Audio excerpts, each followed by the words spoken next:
Dikira aku istri bodoh dan mertua tak tahu rencanaku. Aku dipermalukan di depan keluarga besar suamiku. Kutunjukkan siapa aku yang sebenarnya. Halo Bunda. Semoga Bunda semuanya dalam keadaan sehat dan bahagia ya. Sebelum masuk ke ceritanya, jangan lupa like, komen dan subscribe channel ini ya. Selamat menonton. Pernikahan adalah sebuah pelabuhan, tempat dua jiwa berlabuh setelah mengarungi lautan pencarian.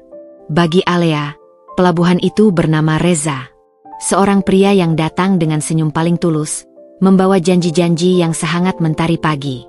Mereka bertemu di sebuah acara amal, di mana Reza, sang pewaris tunggal perusahaan ternama, terpikat pada kesederhanaan Alea yang bekerja sebagai relawan. Alea bukanlah wanita glamor yang biasa ditemui Reza. Ia hanya gadis biasa, dengan gaun sederhana dan senyum yang meneduhkan, namun di matanya terpancar kejernihan yang membuat Reza seolah menemukan oase di padang pasir kehidupan yang hampa.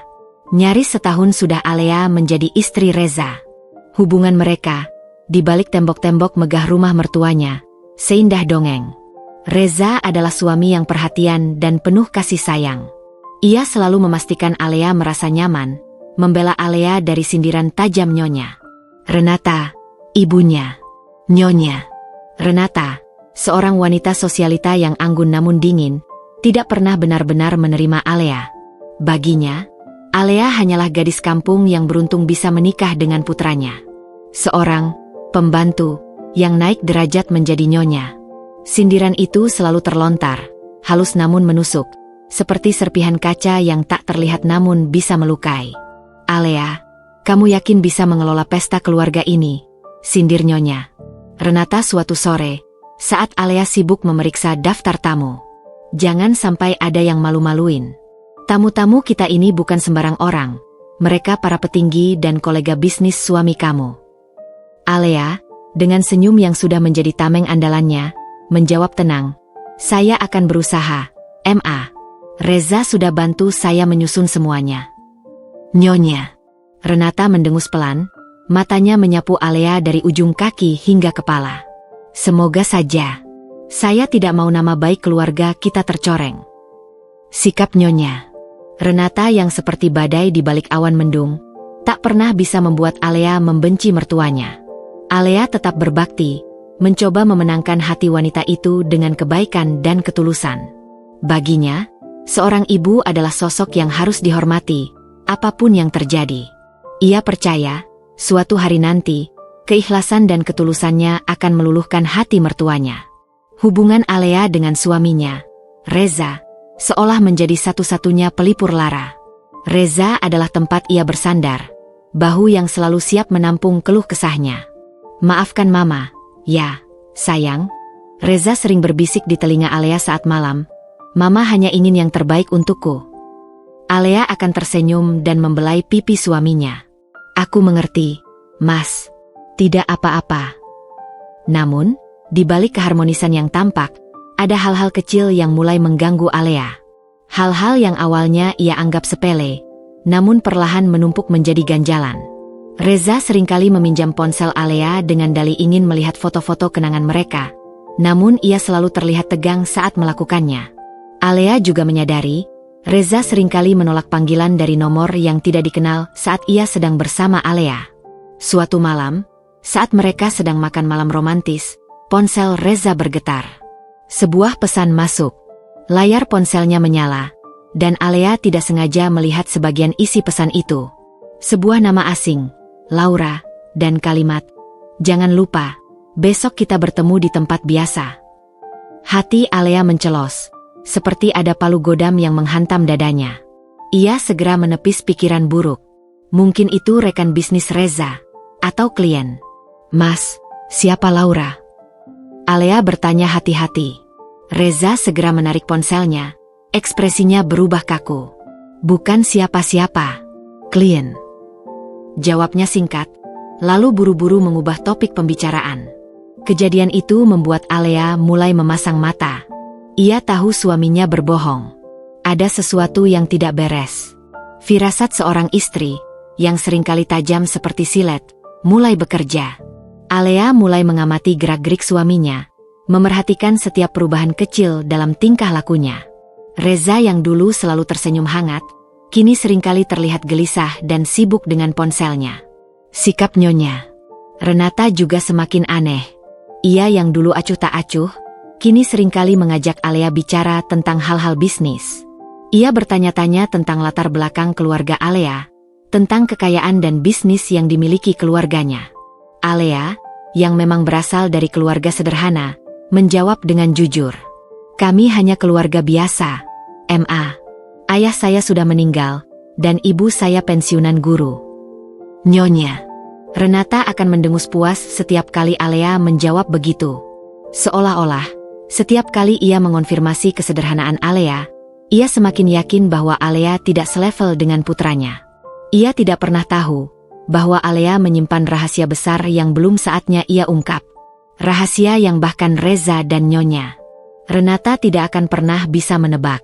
Alea adalah anak angkat dari seorang pengusaha super kaya, seorang sahabat mendiang ayahnya. Ayah angkatnya memperlakukan Alea seperti anak kandungnya sendiri, dan memberinya warisan dalam jumlah fantastis, termasuk saham-saham di perusahaan besar yang Alea kelola secara rahasia. Kehidupan ganda Alea, sebagai istri yang polos di rumah dan sebagai seorang pebisnis ulung di luar, dimulai sejak ia menikah dengan Reza.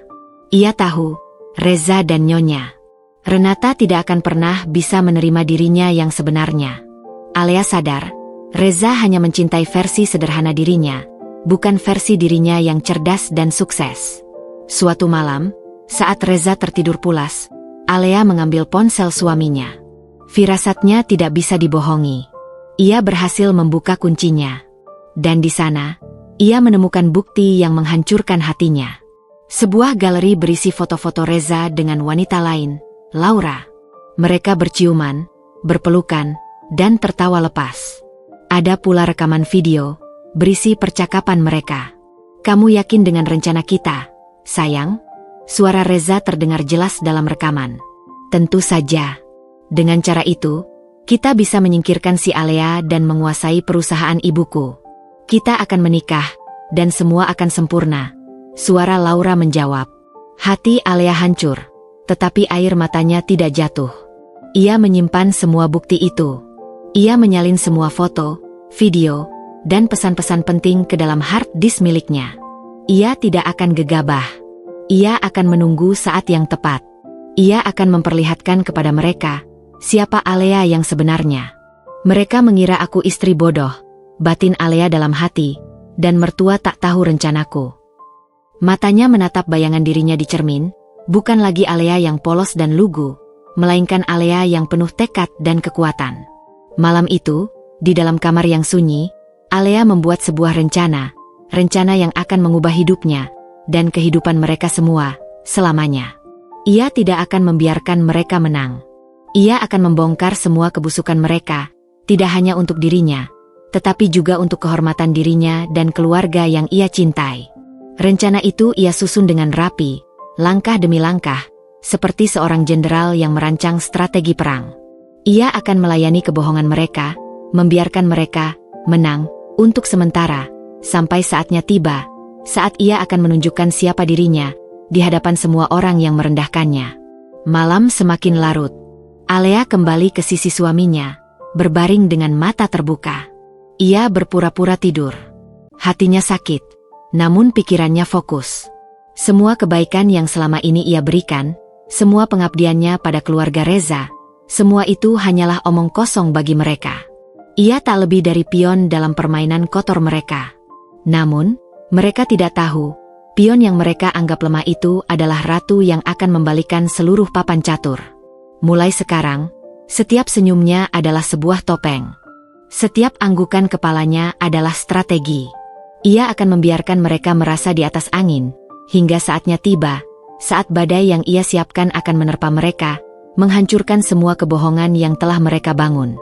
Ia tidak akan lari, ia akan berhadapan dengan mereka, dan menunjukkan kepada dunia, bahwa wanita yang mereka anggap bodoh dan lemah ini adalah sosok yang paling kuat.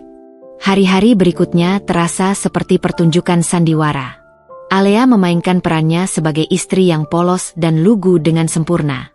Senyumnya, yang dulu murni, kini menjadi topeng yang ia kenakan setiap kali berhadapan dengan Reza dan Nyonya Renata. Ia tetap menyiapkan sarapan untuk suaminya, tetap tersenyum manis saat Nyonya Renata melontarkan sindiran, seolah ia tak tahu apapun. Padahal, di balik senyum itu, otaknya terus bekerja, menyusun potongan-potongan teka-teki. Ia menyadari ada sesuatu yang lebih besar dari sekadar perselingkuhan Reza. Ada bau busuk yang lebih dalam, sesuatu yang berhubungan dengan bisnis dan kekuasaan. Sejak malam itu, Alea menjadi lebih waspada. Ia tak lagi memandang Reza sebagai belahan jiwanya, melainkan sebagai seorang aktor yang pandai berakting. Di balik sikap manis dan perhatian suaminya, Alea melihat tatapan yang penuh perhitungan. Reza seringkali terlihat gelisah. Ponselnya tak pernah jauh dari genggamannya. Di meja makan, ia seringkali berbisik dengan Nyonya Renata. Tawa mereka terdengar seperti lonceng kematian bagi Alea. "Mas, kamu terlihat lelah akhir-akhir ini," kata Alea suatu pagi, saat Reza terlihat mengantuk di meja makan. Reza buru-buru menegakkan duduknya. "Tidak, aku baik-baik saja, sayang. Hanya banyak pekerjaan di kantor." Nyonya Renata ikut menimpali. "Reza memang harus bekerja keras.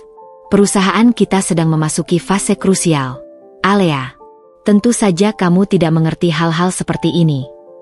Alea tersenyum tipis. "Oh, begitu ya, Ma? Kalau butuh bantuan, saya siap kok." Nyonya Renata tertawa sinis. "Terima kasih, tapi kami tidak ingin membuatmu pusing dengan hal-hal yang rumit. Mengurus rumah saja sudah cukup untukmu." Hati Alea bergejolak, tetapi ia menahannya. Ia tahu, mereka menganggapnya bodoh dan tak pantas tahu tentang bisnis keluarga.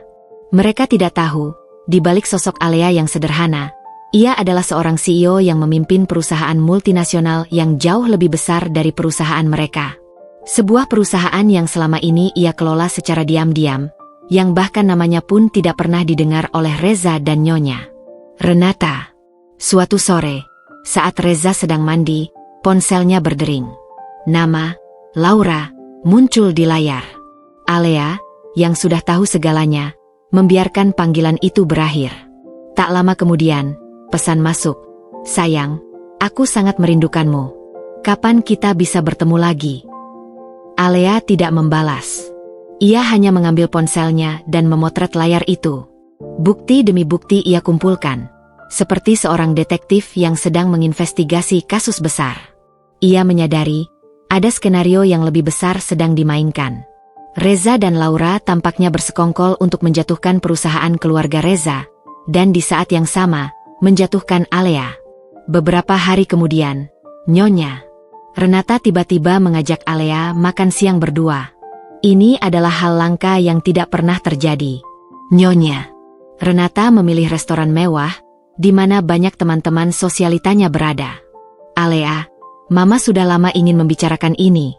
Nyonya Renata memulai pembicaraan dengan nada yang lebih lembut dari biasanya. "Kamu tahu, Reza adalah putra satu-satunya Mama. Dia adalah segalanya bagiku. Mama ingin dia bahagia." Alea menatap mertuanya, menunggu.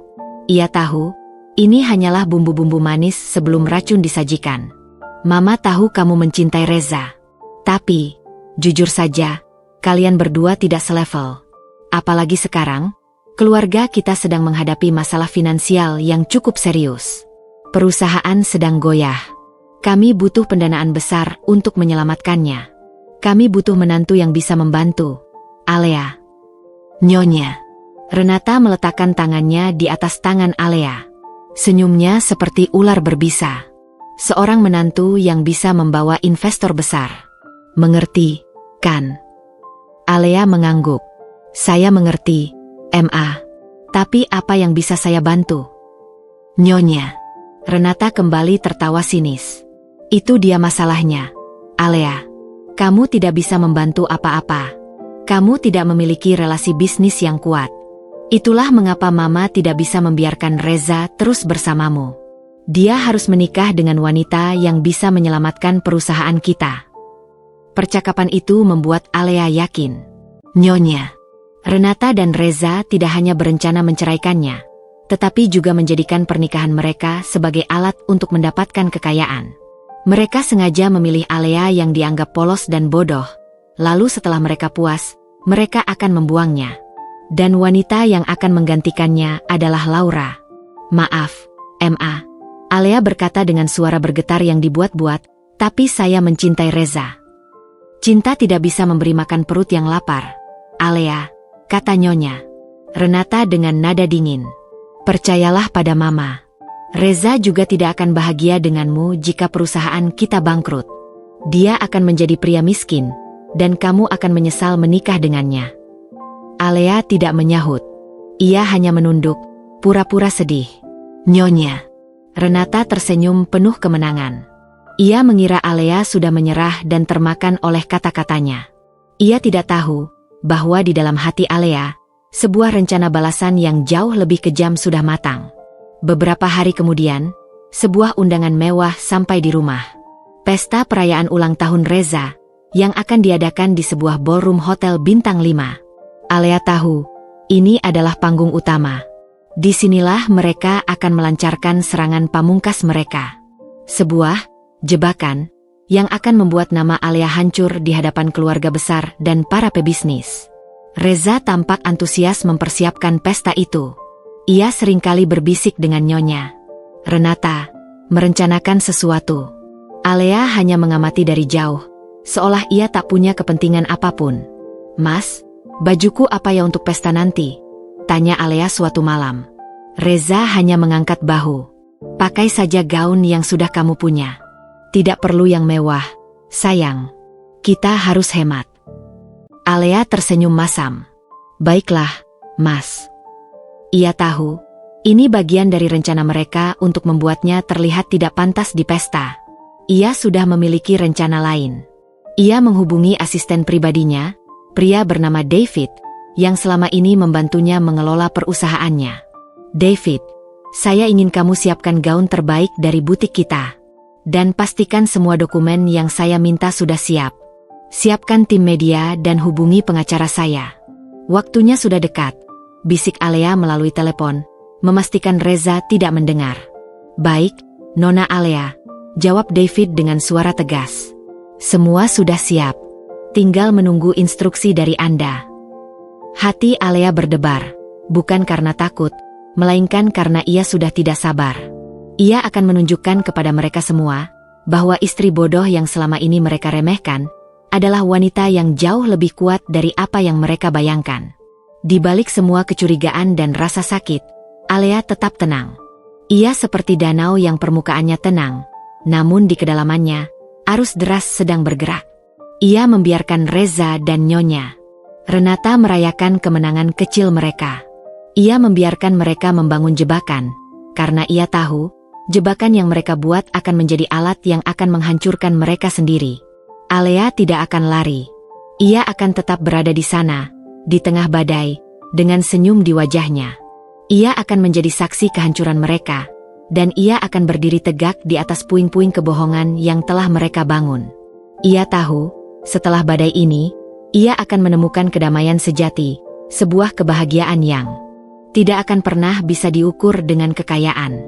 Tapi sebelum itu, ia harus memastikan mereka membayar mahal untuk setiap tetes air mata yang mereka anggap tidak ada. Waktu terus berjalan, dan hitungan mundur menuju hari pembalasan pun dimulai. Sisa hari menjelang pesta ulang tahun Reza adalah waktu yang paling menegangkan bagi Alea. Di satu sisi, ia harus tetap memainkan peran sebagai istri yang pasrah dan bodoh. Di sisi lain, ia harus memastikan semua persiapannya berjalan lancar tanpa terdeteksi. Ia seperti seorang seniman yang sedang melukis di kegelapan. Setiap goresan kuasnya penuh perhitungan. Ia tahu, satu kesalahan kecil bisa menghancurkan seluruh rencananya. Nyonya Renata semakin gencar melancarkan jebakannya. Suatu sore, ia datang ke kamar Alea dengan setumpuk dokumen. Alea, Mama punya permintaan khusus untukmu, katanya dengan nada yang dibuat-buat manis. Mama ingin kamu yang mengurus donasi amal untuk pesta ulang tahun Reza. Anggarannya sangat besar. Mama butuh seseorang yang bisa dipercaya. Mata Alea memandang dokumen-dokumen itu, di baliknya tersembunyi sebuah jebakan. Anggaran yang disebutkan Nyonya Renata tidak masuk akal. Jauh di atas kemampuan perusahaan mereka saat ini. Jika Alea menerima, ia akan dituduh menggelapkan dana, dan mereka akan punya alasan kuat untuk mempermalukannya di depan keluarga besar. Kenapa saya, Ma? Tanya Alea dengan wajah polos. Saya tidak punya pengalaman mengurus hal-hal seperti ini. Nyonya Renata tersenyum licik. Justru itu. Mama ingin kamu belajar. Ini kesempatanmu untuk membuktikan diri. Anggap saja ini hadiah ulang tahunmu untuk Reza. Alea tahu, ia harus menerima jebakan ini. Itu bagian dari rencananya. Baik, Ma. Saya akan coba, jawab Alea dengan suara lirih, seolah ia benar-benar takut. Nyonya Renata meninggalkan ruangan dengan senyum puas. Ia merasa berhasil memojokkan Alea. Ia membayangkan bagaimana Alea akan kebingungan, melakukan kesalahan, dan kemudian ia akan punya alasan untuk menghancurkannya.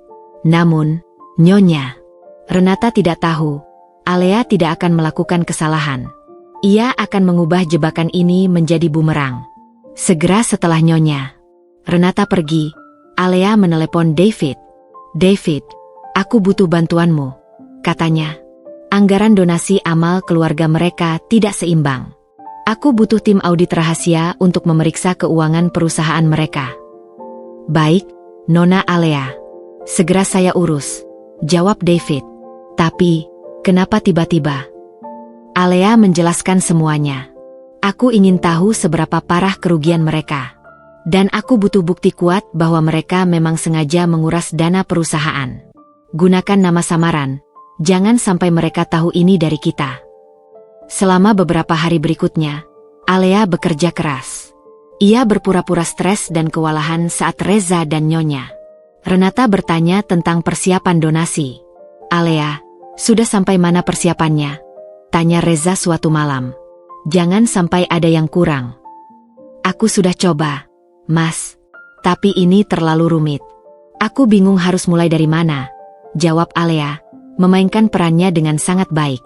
Reza menghela napas. Sudahlah, sayang. Kalau kamu tidak bisa, bilang saja. Jangan memaksakan diri. Nyonya Renata menambahkan dengan nada merendahkan. Sudah Mama bilang, kan, Reza? Alea tidak cocok untuk hal-hal seperti ini. Dia hanya membuat semuanya jadi berantakan. Alea menundukkan kepalanya, seolah malu.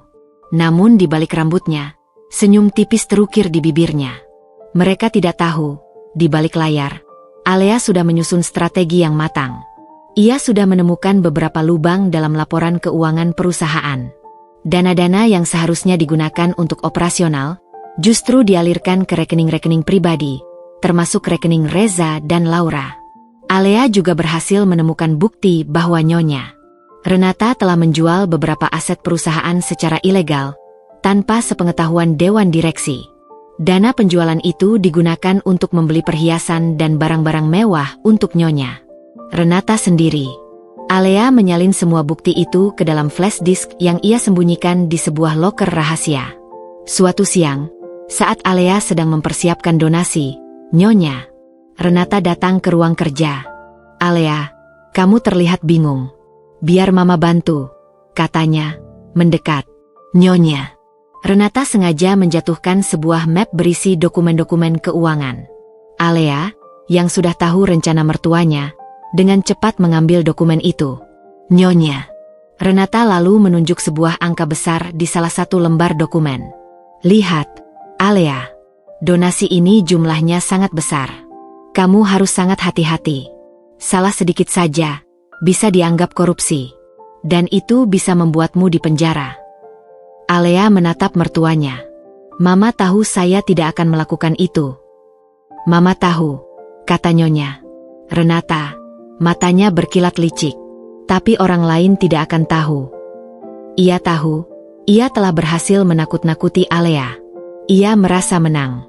Namun, yang tidak diketahui Nyonya Renata adalah, Alea sudah menyusun tim terbaik dari perusahaannya untuk mengurus donasi ini. Tim itu bekerja secara profesional, memastikan setiap sen yang digunakan tercatat dengan baik dan transparan. Alea bahkan menyumbangkan sebagian besar dana pribadinya untuk proyek ini, memastikan donasi ini sukses besar. Ia ingin menunjukkan kepada Nyonya Renata bahwa ia bisa melakukan apa yang dianggapnya mustahil. Tepat seminggu sebelum pesta, Alea mengumumkan di depan Reza dan Nyonya Renata bahwa donasi amal itu sudah selesai. Semuanya sudah beres, Mas, kata Alea. Saya sudah serahkan semua donasi ke panti asuhan. Totalnya lebih dari yang kita rencanakan. Reza dan Nyonya Renata terkejut. Mereka tidak menyangka Alea bisa melakukannya. Bagaimana bisa? Tanya Nyonya Renata, tidak bisa menyembunyikan kekesalannya. Kamu tidak punya pengalaman. Apa kamu tidak melakukan kesalahan? Tidak, Ma, jawab Alea dengan senyum tulus. Saya dibantu teman-teman saya dari komunitas relawan. Mereka semua profesional dan sangat jujur. Nyonya Renata mendengus.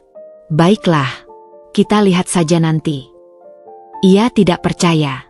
Ia pasti akan mencari-cari kesalahan. Ia yakin Alea telah berbohong.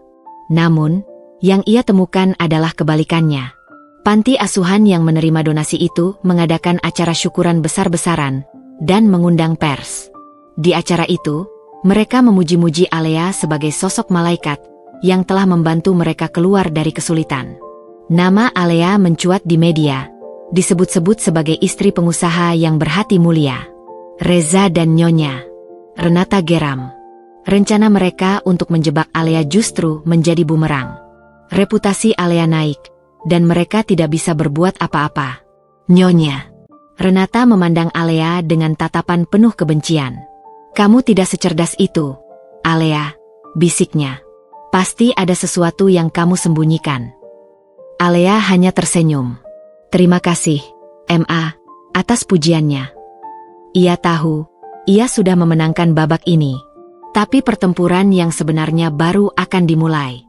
Malam itu, saat Reza sedang bekerja di ruangannya, Alea mendengar suaminya berbicara di telepon. Tenang saja, sayang. Semua sudah terencana.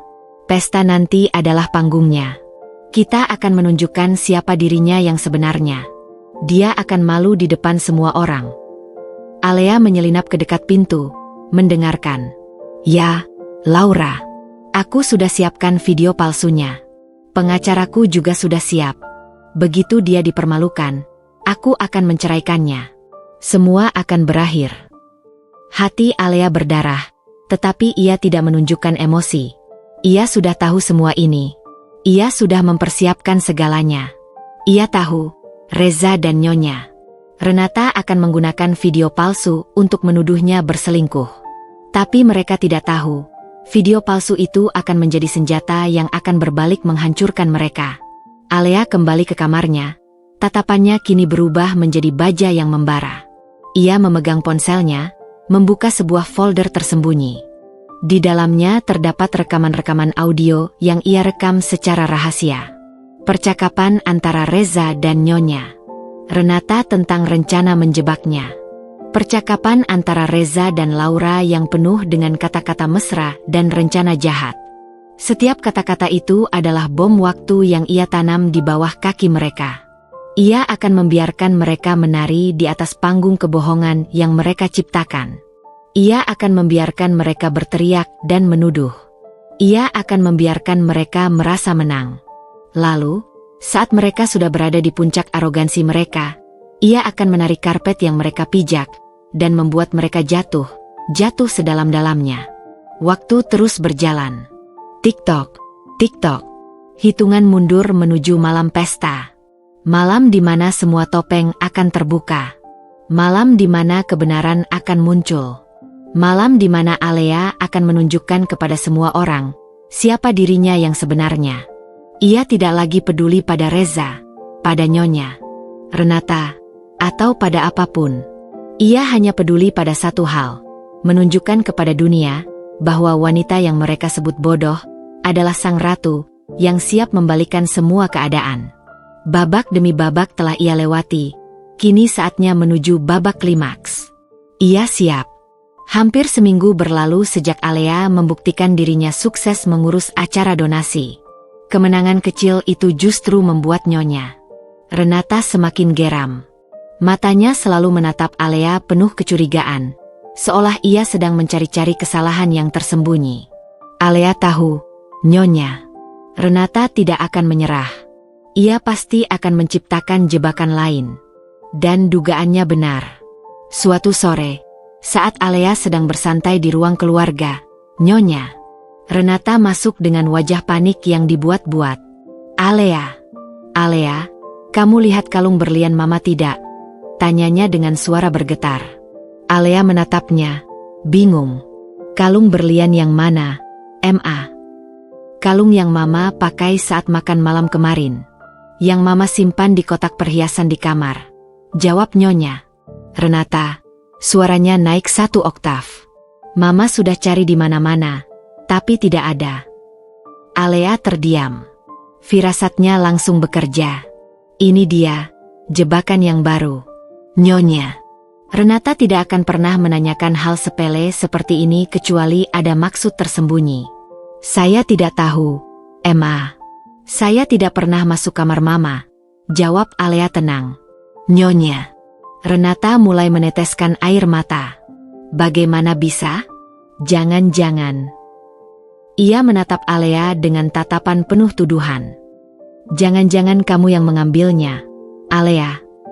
Mendengar tuduhan itu, Alea menghela napas. Ia tahu, ini hanyalah akting. Nyonya Renata tidak akan pernah mengakui bahwa ia menyembunyikan kalung itu. Ia ingin memojokkan Alea. Tiba-tiba, Reza masuk. Ada apa ini, Ma? Kenapa ribut-ribut? Tanyanya. Ekspresinya terlihat pura-pura terkejut. Nyonya Renata langsung memeluk putranya.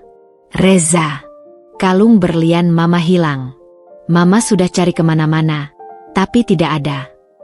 Kalung yang mana, Ma? Tanya Reza. Kalung warisan nenekmu, yang harganya sangat mahal. Jawab Nyonya Renata dramatis. Mama curiga. Mama curiga Alea yang mengambilnya. Hanya dia yang ada di rumah ini selain kita. Reza menatap Alea. Alea, benarkah? Tanyanya dengan nada dingin yang menusuk. Hati Alea bergetar. Suaminya bahkan tidak berusaha membelanya. Ia langsung percaya pada ibunya. Atau lebih tepatnya, ia ikut dalam permainan ini. Mas, aku tidak melakukannya. Jawab Alea. Suaranya terdengar lirih. Nyonya Renata tertawa sinis. Lalu siapa lagi? Tidak mungkin hantu, kan? Ia berjalan mendekati Alea. Ayo Alea, jujur saja. Berikan kalung Mama kembali. Mama tidak akan melaporkanmu ke polisi. Alea tetap diam. Ia tahu, jika ia membantah terlalu keras, mereka akan curiga. Ia harus tetap terlihat polos dan tidak berdaya. Ia membiarkan mereka menang dalam pertarungan kecil ini. Ia tahu, di balik tuduhan ini, ada sesuatu yang lebih besar. Mereka ingin semua orang percaya bahwa ia adalah pencuri. Mas, aku tidak melakukan itu. Aku bisa bersumpah. Alea mencoba meyakinkan suaminya, tetapi matanya tidak menunjukkan air mata. Air mata adalah simbol kelemahan, dan Alea tidak akan menunjukkan kelemahannya lagi. Sudah Alea, Reza berkata, suaranya penuh kekecewaan yang palsu. Kenapa kamu melakukan ini? Kenapa kamu harus mencuri? Nyonya Renata ikut menimpali. Lihat, Reza. Dia bahkan tidak bisa membela dirinya sendiri. Itu bukti dia bersalah. Alea menatap mereka berdua, bergantian. Ia melihat dua wajah yang sama-sama penuh kebohongan.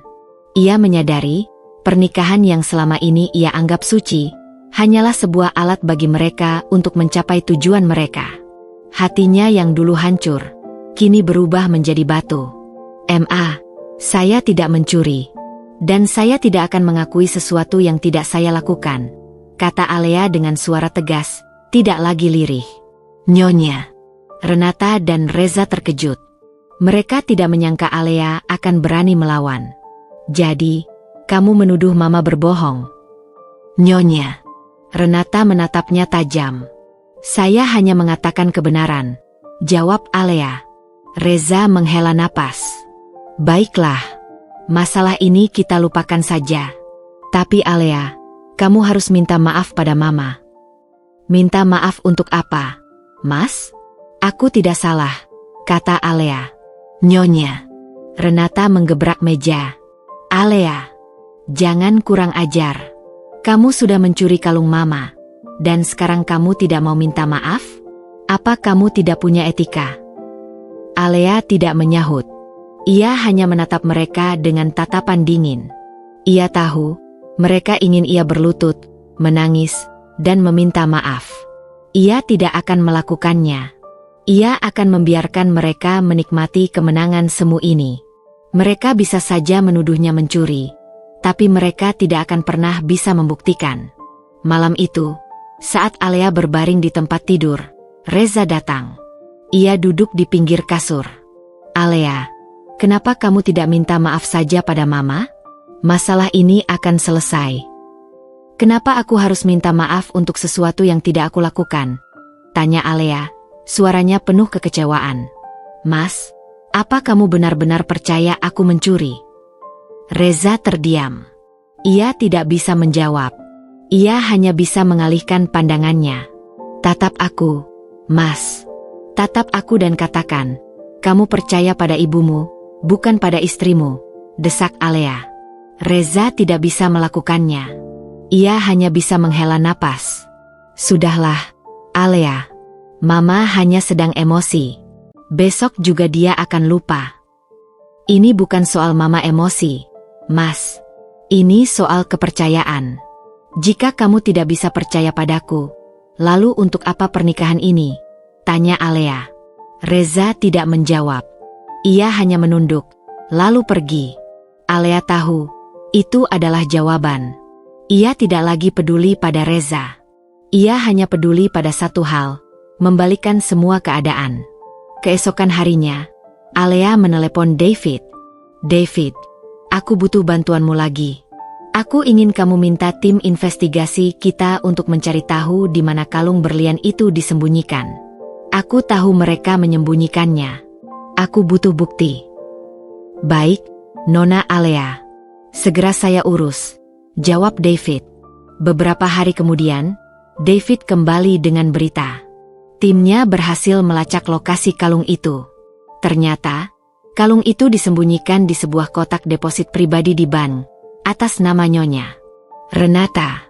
David juga menemukan rekaman CCTV di rumah, yang menunjukkan Nyonya Renata sedang menyembunyikan kalung itu di dalam sebuah kotak, sebelum ia keluar dan berteriak-teriak seolah kalung itu hilang. Alea tersenyum puas. Baik, David. Simpan baik-baik bukti itu. Kita akan menggunakannya di saat yang tepat. Anda yakin, Nona? Kenapa tidak sekarang saja? Tanya David. Tidak. Mereka harus merasakan bagaimana rasanya menjadi sasaran tuduhan. Biarkan mereka berpuas diri. Semakin tinggi mereka terbang, semakin sakit saat mereka jatuh, jawab Alea dengan suara dingin. Ia tahu, tuduhan pencurian ini hanyalah pemanasan. Perang yang sesungguhnya baru akan dimulai saat pesta ulang tahun Reza. Di pesta itu, mereka akan menuduhnya selingkuh, dan disitulah ia akan membalas semua tuduhan mereka. Alea menyiapkan semuanya dengan teliti. Ia memastikan semua video dan rekaman suara yang ia kumpulkan sudah siap. Ia juga menyiapkan sebuah video lain, yang berisi rekaman dirinya saat sedang berinteraksi dengan David, pria yang akan mereka tuduh sebagai selingkuhannya. Video itu akan menjadi bukti bahwa David hanyalah manajer asetnya, bukan kekasihnya. Waktu terus berjalan, dan hitungan mundur menuju pesta ulang tahun Reza semakin dekat. Reza dan Nyonya Renata terlihat bahagia, seolah mereka sudah berhasil memenangkan segalanya. Mereka tidak tahu, kemenangan yang mereka rasakan hanyalah ilusi. Alea membiarkan mereka berada di atas angin, sampai saatnya tiba, saat ia akan menarik semua yang mereka miliki. Ia menatap Reza yang sedang tertawa bersama ibunya, dan hatinya terasa kosong. Ia tidak lagi merasakan cinta, hanya penyesalan. Penyesalan karena ia telah jatuh cinta pada pria yang salah. Tapi, Penyesalan itu tidak membuatnya lemah. Justru itu yang membuatnya kuat. Ia tidak akan membiarkan mereka menang. Ia akan membuktikan bahwa ia tidak bodoh, tidak lemah, dan tidak pantas diinjak-injak. Ia adalah Alea, sang ratu yang akan membalaskan semua kejahatan mereka. Hari-hari menjelang pesta ulang tahun Reza terasa seperti ketenangan sebelum badai. Ketegangan itu terasa, melayang di udara, namun tertutup oleh senyum palsu dan percakapan hampa. Alea, seperti pemain catur yang sabar, terus mengamati setiap gerakan lawan. Ia tahu, langkah berikutnya yang akan diambil Reza dan Nyonya Renata adalah jebakan yang akan berujung pada kehancuran mereka. Hati Alea sudah beku, tak ada lagi rasa sakit yang menusuk. Yang ada hanya kepuasan yang dingin, menunggu waktu yang tepat untuk membalas. Suatu sore, saat Reza sedang mandi, ponselnya berdering. Nama, Laura, kembali muncul di layar. Kali ini, Alea tidak mengabaikannya. Ia membiarkan panggilan itu berdering. Dan saat Reza keluar dari kamar mandi dengan handuk melilit pinggang, ia langsung menatap Alea dengan tatapan curiga. "Ponselmu berdering, Mas." "Tadi ada panggilan dari Laura," kata Alea dengan nada tenang, seolah ia tidak tahu apa-apa. Wajah Reza langsung berubah pucat. "Oh, itu rekan bisnis, sayang. Soal pekerjaan," jawabnya terbata-bata, buru-buru mengambil ponselnya. Alea tersenyum tipis. "Loh, bukannya Mas bilang kalau Laura itu klien? Kenapa sekarang jadi rekan bisnis?" Reza terdiam, salah tingkah. "Ya, rekan bisnis yang juga klien." "Maksudnya seperti itu," jawabnya, mencoba menutupi kebohongannya. Alea mengangguk, seolah ia percaya. "Oh, begitu." Ia tahu, ia telah berhasil membuat Reza panik. Ia merasa puas melihatnya. Malam itu, setelah Reza tidur, Alea mengambil ponselnya. Ia sudah memiliki password untuk masuk. Ia tidak mencari-cari lagi, karena ia tahu, semua bukti sudah ia simpan. Ia hanya ingin memastikan Reza tidak menyembunyikan sesuatu yang baru. Saat ia membuka galeri, ia menemukan sebuah video baru. Video itu berisi rekaman Reza yang sedang berbisik-bisik dengan Laura, merencanakan sesuatu. "Semua sudah siap, sayang. Pesta nanti adalah panggungnya. Alea akan malu di depan semua orang," kata Reza dalam video itu. "Aku sudah atur agar semua media yang meliput acara itu juga hadir." Laura tertawa. "Bagus. Aku tidak sabar melihat wajahnya. Aku yakin, dia tidak akan bisa berbuat apa-apa. Dia terlalu bodoh." Hati Alea mencelos. Bukan karena sakit, tapi karena jijik. Suaminya, pria yang ia cintai, ternyata sekejam ini. Ia tidak hanya berselingkuh, tapi juga berencana menghancurkan hidupnya. Dan yang lebih menjijikkan, mereka menganggapnya bodoh. Alea segera menyalin video itu ke dalam hard disk miliknya. Ia tahu, video ini akan menjadi kunci utama dalam rencananya.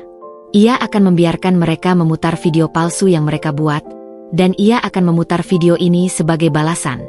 Beberapa hari kemudian, Nyonya Renata semakin gencar melancarkan serangan.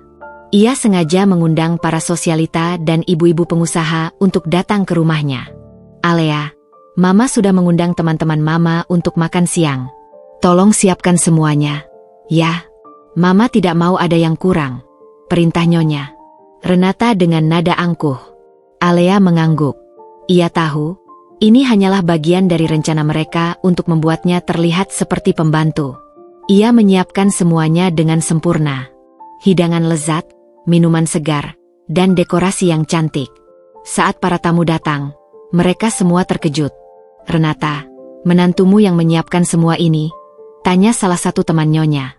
Renata takjub. "Ya, dia memang jago memasak.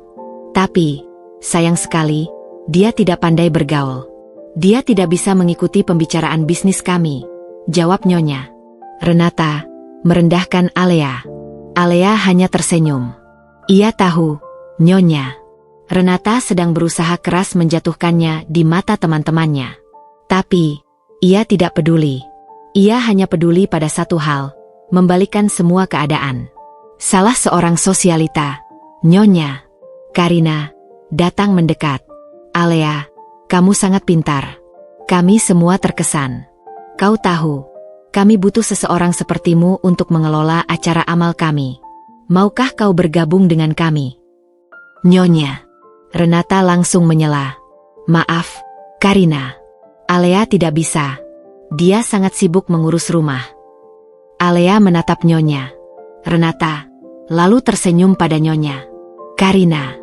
Terima kasih, Nyonya. Karina. Saya sangat tersanjung. Tapi, seperti yang Mama katakan, saya memang harus fokus mengurus rumah. Nyonya. Karina mengangguk, kecewa. Ia tahu, Nyonya. Renata sedang menahan Alea. Ia memandang Alea dengan penuh simpati. Setelah para tamu pulang, Nyonya. Renata memanggil Alea. Alea, berani-beraninya kamu membuatku malu di depan teman-temanku? Kenapa kamu tidak langsung bilang bahwa kamu tidak bisa melakukan apapun? Saya tidak berbuat salah. Saya hanya menjawab pertanyaan Nyonya. Karina, jawab Alea tenang. Kamu membuatku terlihat seperti mertua yang jahat. Alea, kamu membuatku terlihat seperti wanita yang tidak bisa membiarkan menantunya berkembang. Padahal, aku hanya ingin melindungi Reza dari kerugian. Nyonya. Renata berteriak, suaranya melengking.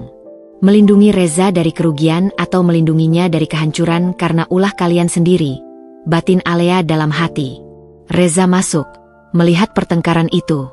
Ada apa ini? Kenapa ribut-ribut? Lihat, Reza, istrimu ini. Dia mencoba membuatku malu di depan teman-temanku, teriak Nyonya. Renata. Reza menatap Alea. Alea, kenapa kamu melakukan itu? Kenapa kamu tidak bisa bersikap manis saja di depan Mama? Aku sudah mencoba, Mas. Tapi Mama selalu mencari-cari kesalahanku. Aku sudah lelah, jawab Alea. Suaranya dibuat-buat seolah ia hampir menangis. Reza tidak menjawab. Ia hanya menghela napas, lalu pergi. Alea tahu, ia sudah berhasil. Ia telah memancing emosi mereka. Ia telah membuat mereka lengah. Malam itu, Alea menghubungi David lagi. David, aku rasa mereka sudah menyiapkan semuanya. Kita harus siap. Pastikan tim media kita sudah siap. Dan jangan lupa, siapkan pengacara terbaik. Aku ingin dia hadir di pesta nanti. Baik, Nona Alea. Semua sudah siap. Saya akan pastikan tidak ada yang terlewat, jawab David. Hati Alea berdebar. Bukan karena takut, tapi karena ia tahu, saat yang ia tunggu-tunggu akhirnya tiba. Ia sudah membiarkan mereka menang dalam pertarungan-pertarungan kecil ini. Sekarang, saatnya ia memenangkan perang yang sesungguhnya. Ia menatap gaun yang sudah ia siapkan. Gaun yang sangat mewah dan elegan, jauh dari kesan sederhana. Gaun itu adalah simbol dari dirinya yang sebenarnya. Gaun itu adalah topeng terakhir yang akan ia buka. Ia tidak sabar. Ia ingin melihat wajah Reza dan Nyonya. Renata saat mereka menyadari bahwa mereka telah menjebak diri mereka sendiri. Ia ingin melihat wajah mereka saat mereka tahu bahwa wanita yang mereka anggap bodoh dan lemah adalah sang ratu yang akan membalikan semua keadaan. Ia membaringkan tubuhnya di tempat tidur, mencoba memejamkan mata. Namun, otaknya terus bekerja.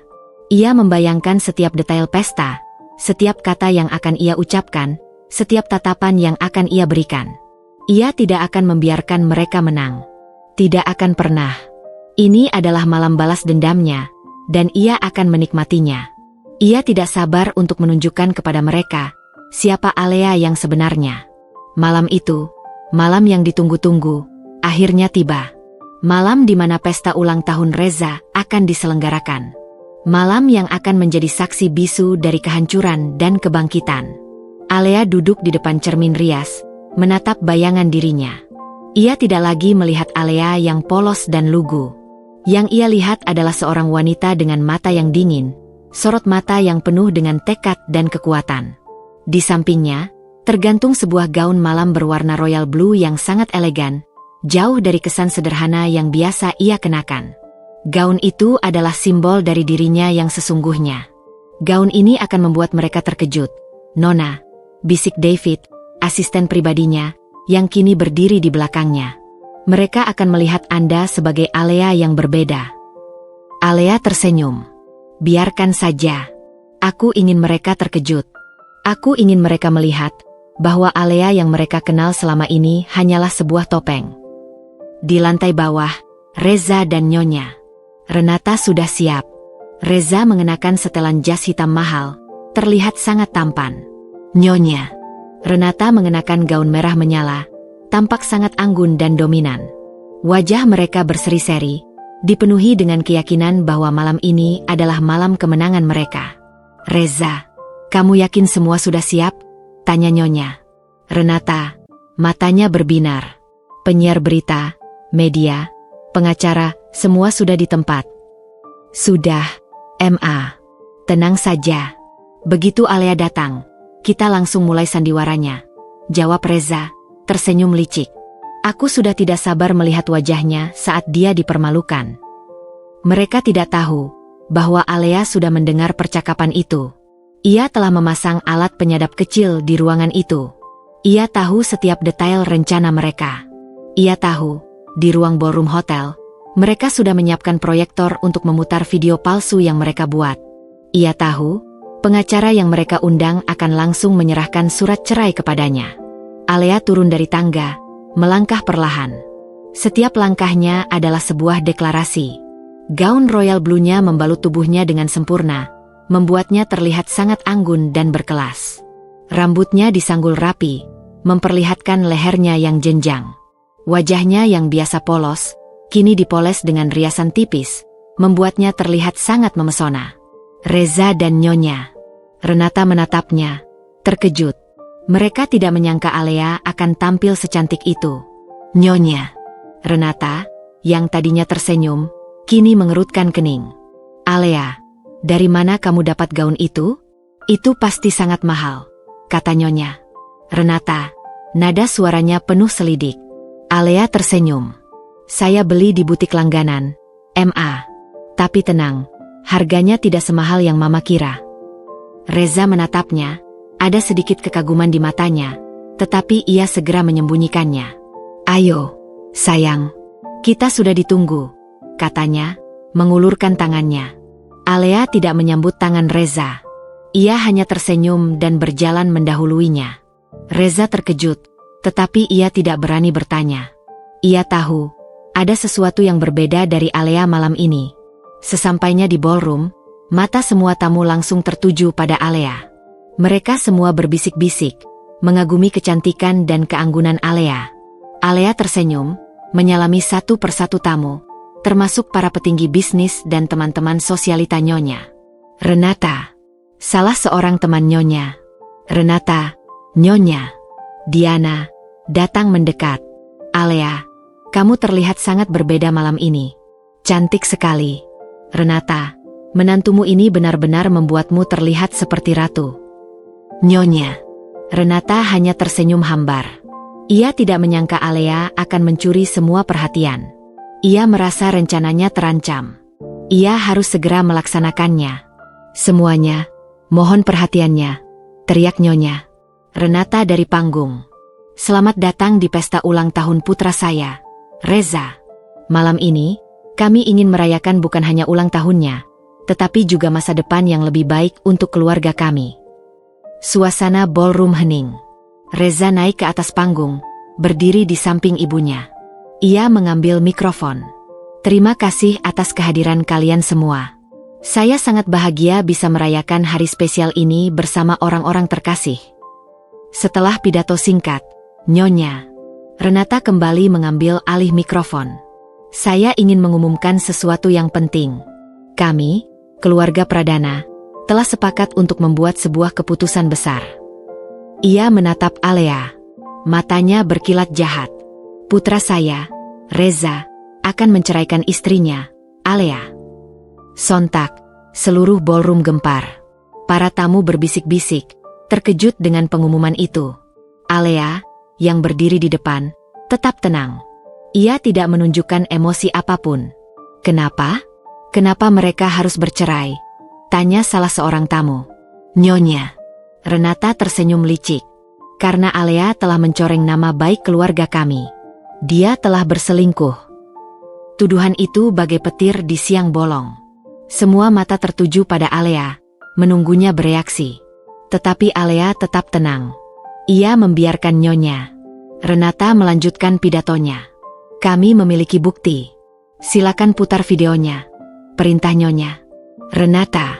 Di layar proyektor besar di belakang panggung, sebuah video diputar. Video itu menampilkan Alea yang sedang berpelukan dan berciuman dengan seorang pria asing. Pria itu adalah David, yang mereka kira adalah kekasih Alea. Suara-suara riuh terdengar. Beberapa tamu menatap Alea dengan jijik, beberapa lagi dengan simpati. Reza, yang berdiri di samping ibunya, menatap Alea dengan tatapan dingin, seolah ia tidak mengenali istrinya sendiri. Alea, apa lagi yang bisa kau katakan? Reza bertanya dengan nada yang penuh kekecewaan yang palsu. Alea tidak menjawab. Ia hanya tersenyum. Senyum itu membuat Nyonya Renata dan Reza merasa tidak nyaman. Ada sesuatu yang salah. Alea tidak seharusnya setenang ini. Alea seharusnya menangis dan memohon. Seorang pengacara, yang sudah disiapkan oleh Reza, berjalan mendekati Alea, membawa sebuah map. Nona Alea, ini adalah surat gugatan cerai. Kami harap Anda bersedia menandatanganinya. Saat itu, Alea mengambil mikrofon yang dipegang oleh Reza. Seluruh ballroom hening, menunggunya berbicara. Ia menatap Nyonya Renata dan Reza, matanya penuh dengan kemenangan yang dingin. Terima kasih atas pertunjukan yang sangat menarik, kata Alea. Suaranya terdengar jelas dan lantang. Tapi, ada satu hal yang kalian lupakan. Sebuah pertunjukan harus memiliki akhir yang memuaskan. Reza dan Nyonya Renata menatapnya dengan tatapan bingung. Mereka tidak mengerti apa yang Alea maksud. Alea tersenyum. Kalian mengira aku istri bodoh yang bisa kalian injak-injak, katanya. Kalian mengira aku tidak tahu apa-apa. Kalian mengira aku akan menangis dan berlutut di hadapan kalian. Tapi kalian salah. Lanjut Alea. Karena di balik sosok Alea yang polos dan lugu, ada Alea yang berbeda. Dan malam ini, aku akan menunjukkan siapa aku. Ia menatap David, yang kini berdiri di dekatnya. David mengangguk, lalu mengeluarkan remote control. Ini adalah babak klimaks. Pertunjukan yang sesungguhnya baru saja dimulai. Alea akan membalikkan semua keadaan. Ia akan menunjukkan kepada mereka bahwa wanita yang mereka sebut bodoh adalah sang ratu yang siap membalikkan semua catur. Malam ini, ia tidak akan menjadi korban, tetapi sang pemenang. Dan semua orang akan menjadi saksi dari kebangkitan dan pembalasan dendamnya. Seluruh ballroom hening, menahan napas. Suara Alea yang tenang namun penuh wibawa menggantung di udara. Nyonya Renata dan Reza saling berpandangan, bingung dan gelisah. Mereka tidak menyangka Alea akan berani melawan, apalagi dengan kalimat-kalimat yang begitu tajam. Aura Alea telah berubah. Ia tidak lagi seperti boneka polos yang bisa mereka kendalikan. Ia adalah ratu yang baru turun tahta, siap merebut kembali mahkotanya. Alea melangkah maju, menjauh dari Reza dan Nyonya Renata. Ia kini berdiri di tengah panggung, di bawah sorotan lampu, seolah-olah seluruh dunia menatapnya. Ia tidak lagi menatap Reza atau Nyonya Renata. Ia menatap ke arah kerumunan tamu, para petinggi bisnis, dan awak media yang kini sibuk merekam setiap detik. Kalian baru saja melihat sebuah video yang menuduh saya berselingkuh, kata Alea dengan suara yang mantap. Sebuah video yang dibuat untuk merusak nama baik saya dan memberikan alasan untuk perceraian ini. Suara bisik-bisik mulai terdengar lagi di antara para tamu. Mereka bertanya-tanya, apakah video itu palsu? Apakah Alea sedang berbohong? Alea mengangkat tangannya, meminta keheningan. Tenang, jangan terburu-buru menilai. Saya akan memberikan bukti. Bukti yang tidak bisa disangkal. Reza yang tadinya terdiam, kini mulai panik. Ia maju selangkah. Alea, jangan membuat hal ini semakin rumit. Kamu sudah tahu kebenarannya. Alea tertawa kecil. Kebenaran? Tentu saja saya tahu kebenarannya. Mas, yang tidak tahu kebenaran adalah kalian semua. Ia menunjuk Reza dan Nyonya. Renata, David, asisten Alea, dengan sigap maju ke depan proyektor. Ia menyentuh tombol di remote control-nya. Layar proyektor yang tadinya menampilkan video palsu, kini berubah menampilkan rekaman video lain. Rekaman itu berasal dari CCTV di dalam rumah Reza dan Nyonya. Renata. Rekaman pertama menunjukkan Nyonya. Renata sedang berbisik-bisik dengan Reza. Suara mereka terekam jelas. Rencana kita sudah siap, Reza. Begitu Alea datang ke pesta, kita langsung putar videonya. Lalu, kamu langsung serahkan surat cerai. Iya, Ma. Jangan khawatir. Dengan begitu, kita bisa mengambil alih semua aset Alea. Jawab Reza, suaranya dipenuhi ambisi. Seketika, seluruh ballroom gempar. Para tamu yang tadinya terkejut, kini menatap Reza dan Nyonya. Renata dengan tatapan tidak percaya. Wajah Nyonya, Renata dan Reza memucat. Mereka tidak pernah menyangka akan ada CCTV di rumah mereka. Apalagi rekaman itu bisa diputar di hadapan semua orang. Alea melanjutkan, saya tidak tahu apa yang kalian sebut sebagai cinta, Mas. Tapi, cinta tidak pernah berencana untuk menghancurkan. Cinta tidak pernah berencana untuk berkhianat. David memutar rekaman video lain. Rekaman itu menunjukkan Reza yang sedang bersama Laura di sebuah kafe. Mereka berdua terlihat sangat mesra. Aku sudah tidak sabar, sayang. Begitu Alea diceraikan, kita akan menikah, kata Reza. Tentu saja. Dan semua aset keluarga Pradana akan menjadi milik kita, jawab Laura. Suara-suara kekecewaan terdengar dari para tamu. Beberapa dari mereka adalah rekan bisnis Reza. Mereka merasa dikhianati. Mereka tidak menyangka Reza, seorang pengusaha muda yang selama ini mereka kagumi, ternyata sejahat itu. Alea tersenyum, senyum yang dingin. Kalian tidak hanya berencana untuk menghancurkan pernikahan saya, tetapi juga menuduh saya mencuri. Saya rasa, kalian masih ingat dengan tuduhan pencurian kalung berlian, kan, Ma? Tanya Alea, menatap Nyonya. Renata, kalian menuduh saya mencurinya. Padahal, kalian yang menyembunyikannya. David memutar rekaman CCTV lain. Rekaman itu menunjukkan Nyonya. Renata sedang menyembunyikan kalung berliannya di sebuah kotak kecil. Sebelum ia keluar dan berteriak histeris, menuduh Alea. Seketika, seluruh ballroom dipenuhi suara bisik-bisik. Jadi, selama ini mereka berbohong. Reza dan ibunya ternyata sejahat itu.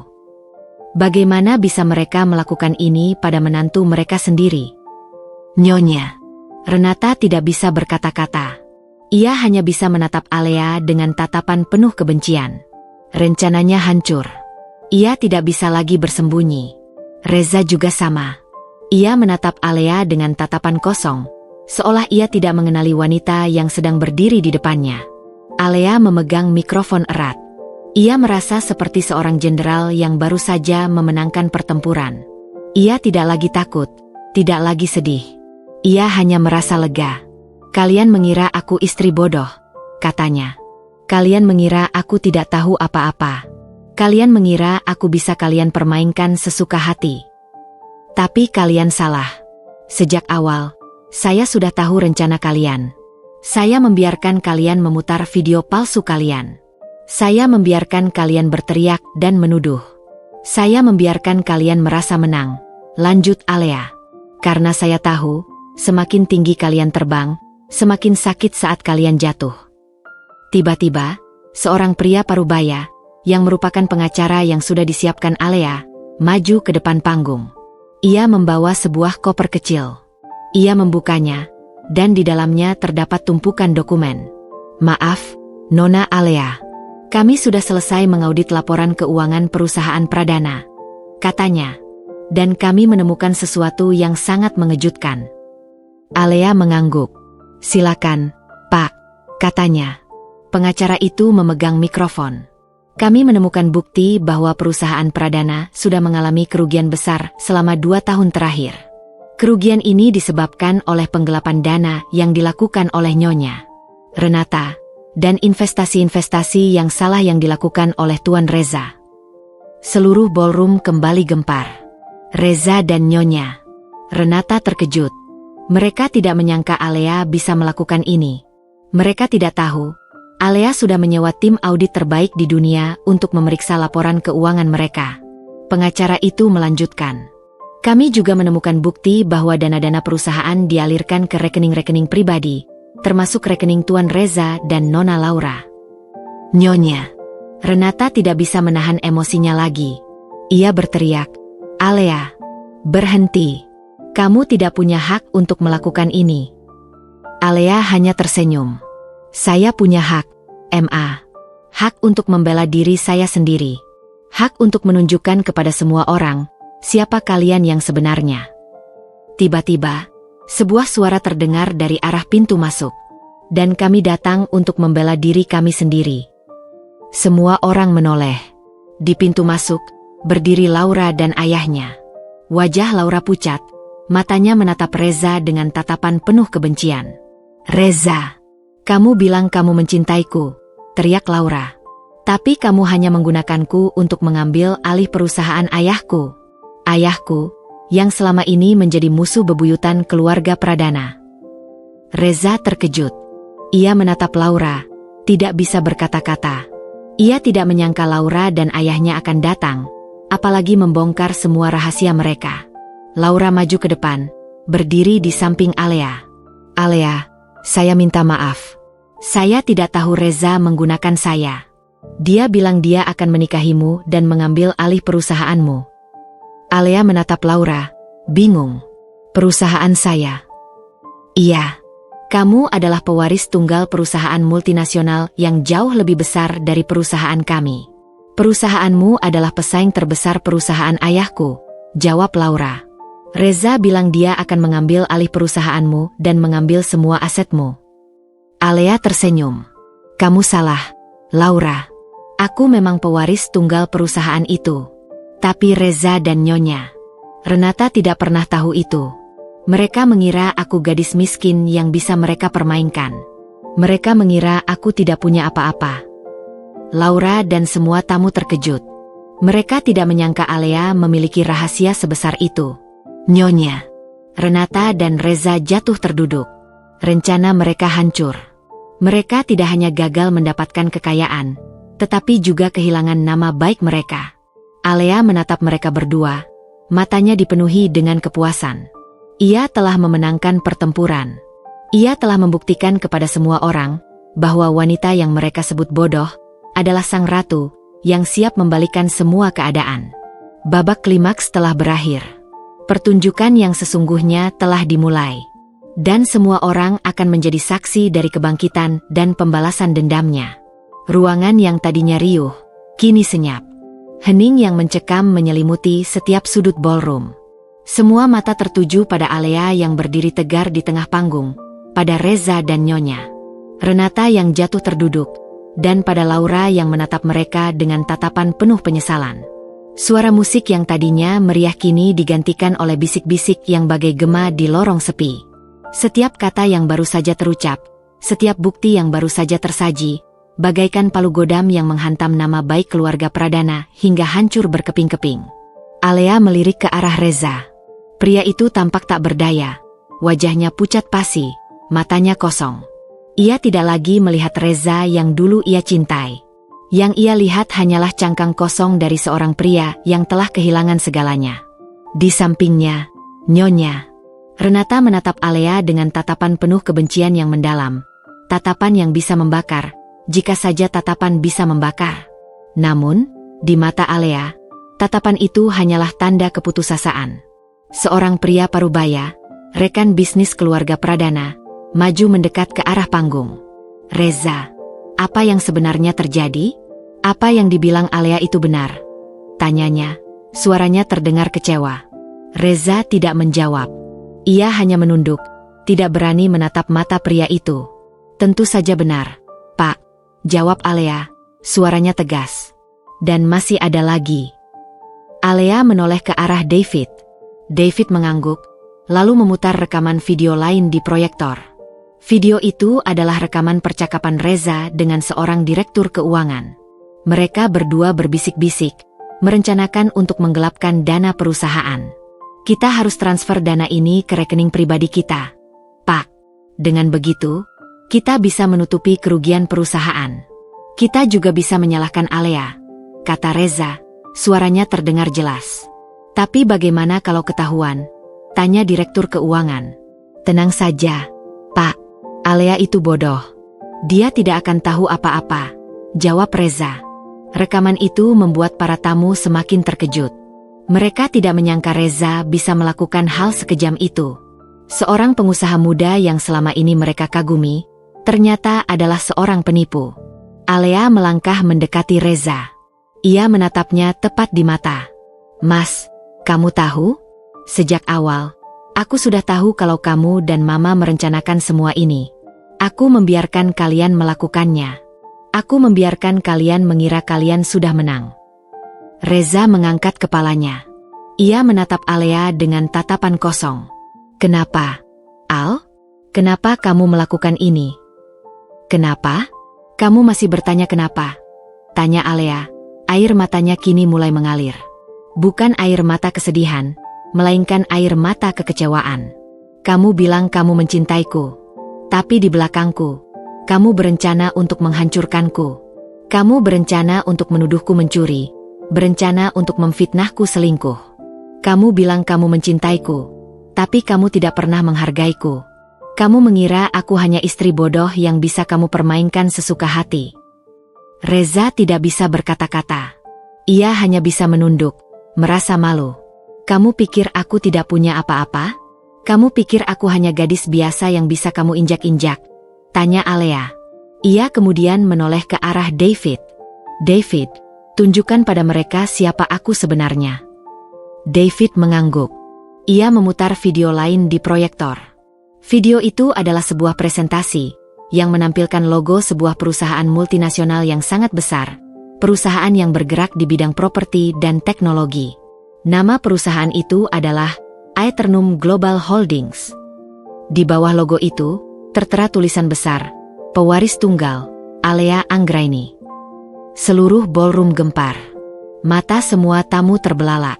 Mereka tidak menyangka Alea, wanita yang selama ini mereka anggap remeh, ternyata adalah pewaris tunggal sebuah perusahaan raksasa. Perusahaan itu adalah pesaing terbesar perusahaan Reza. Nyonya Renata, yang tadinya jatuh terduduk, kini bangkit.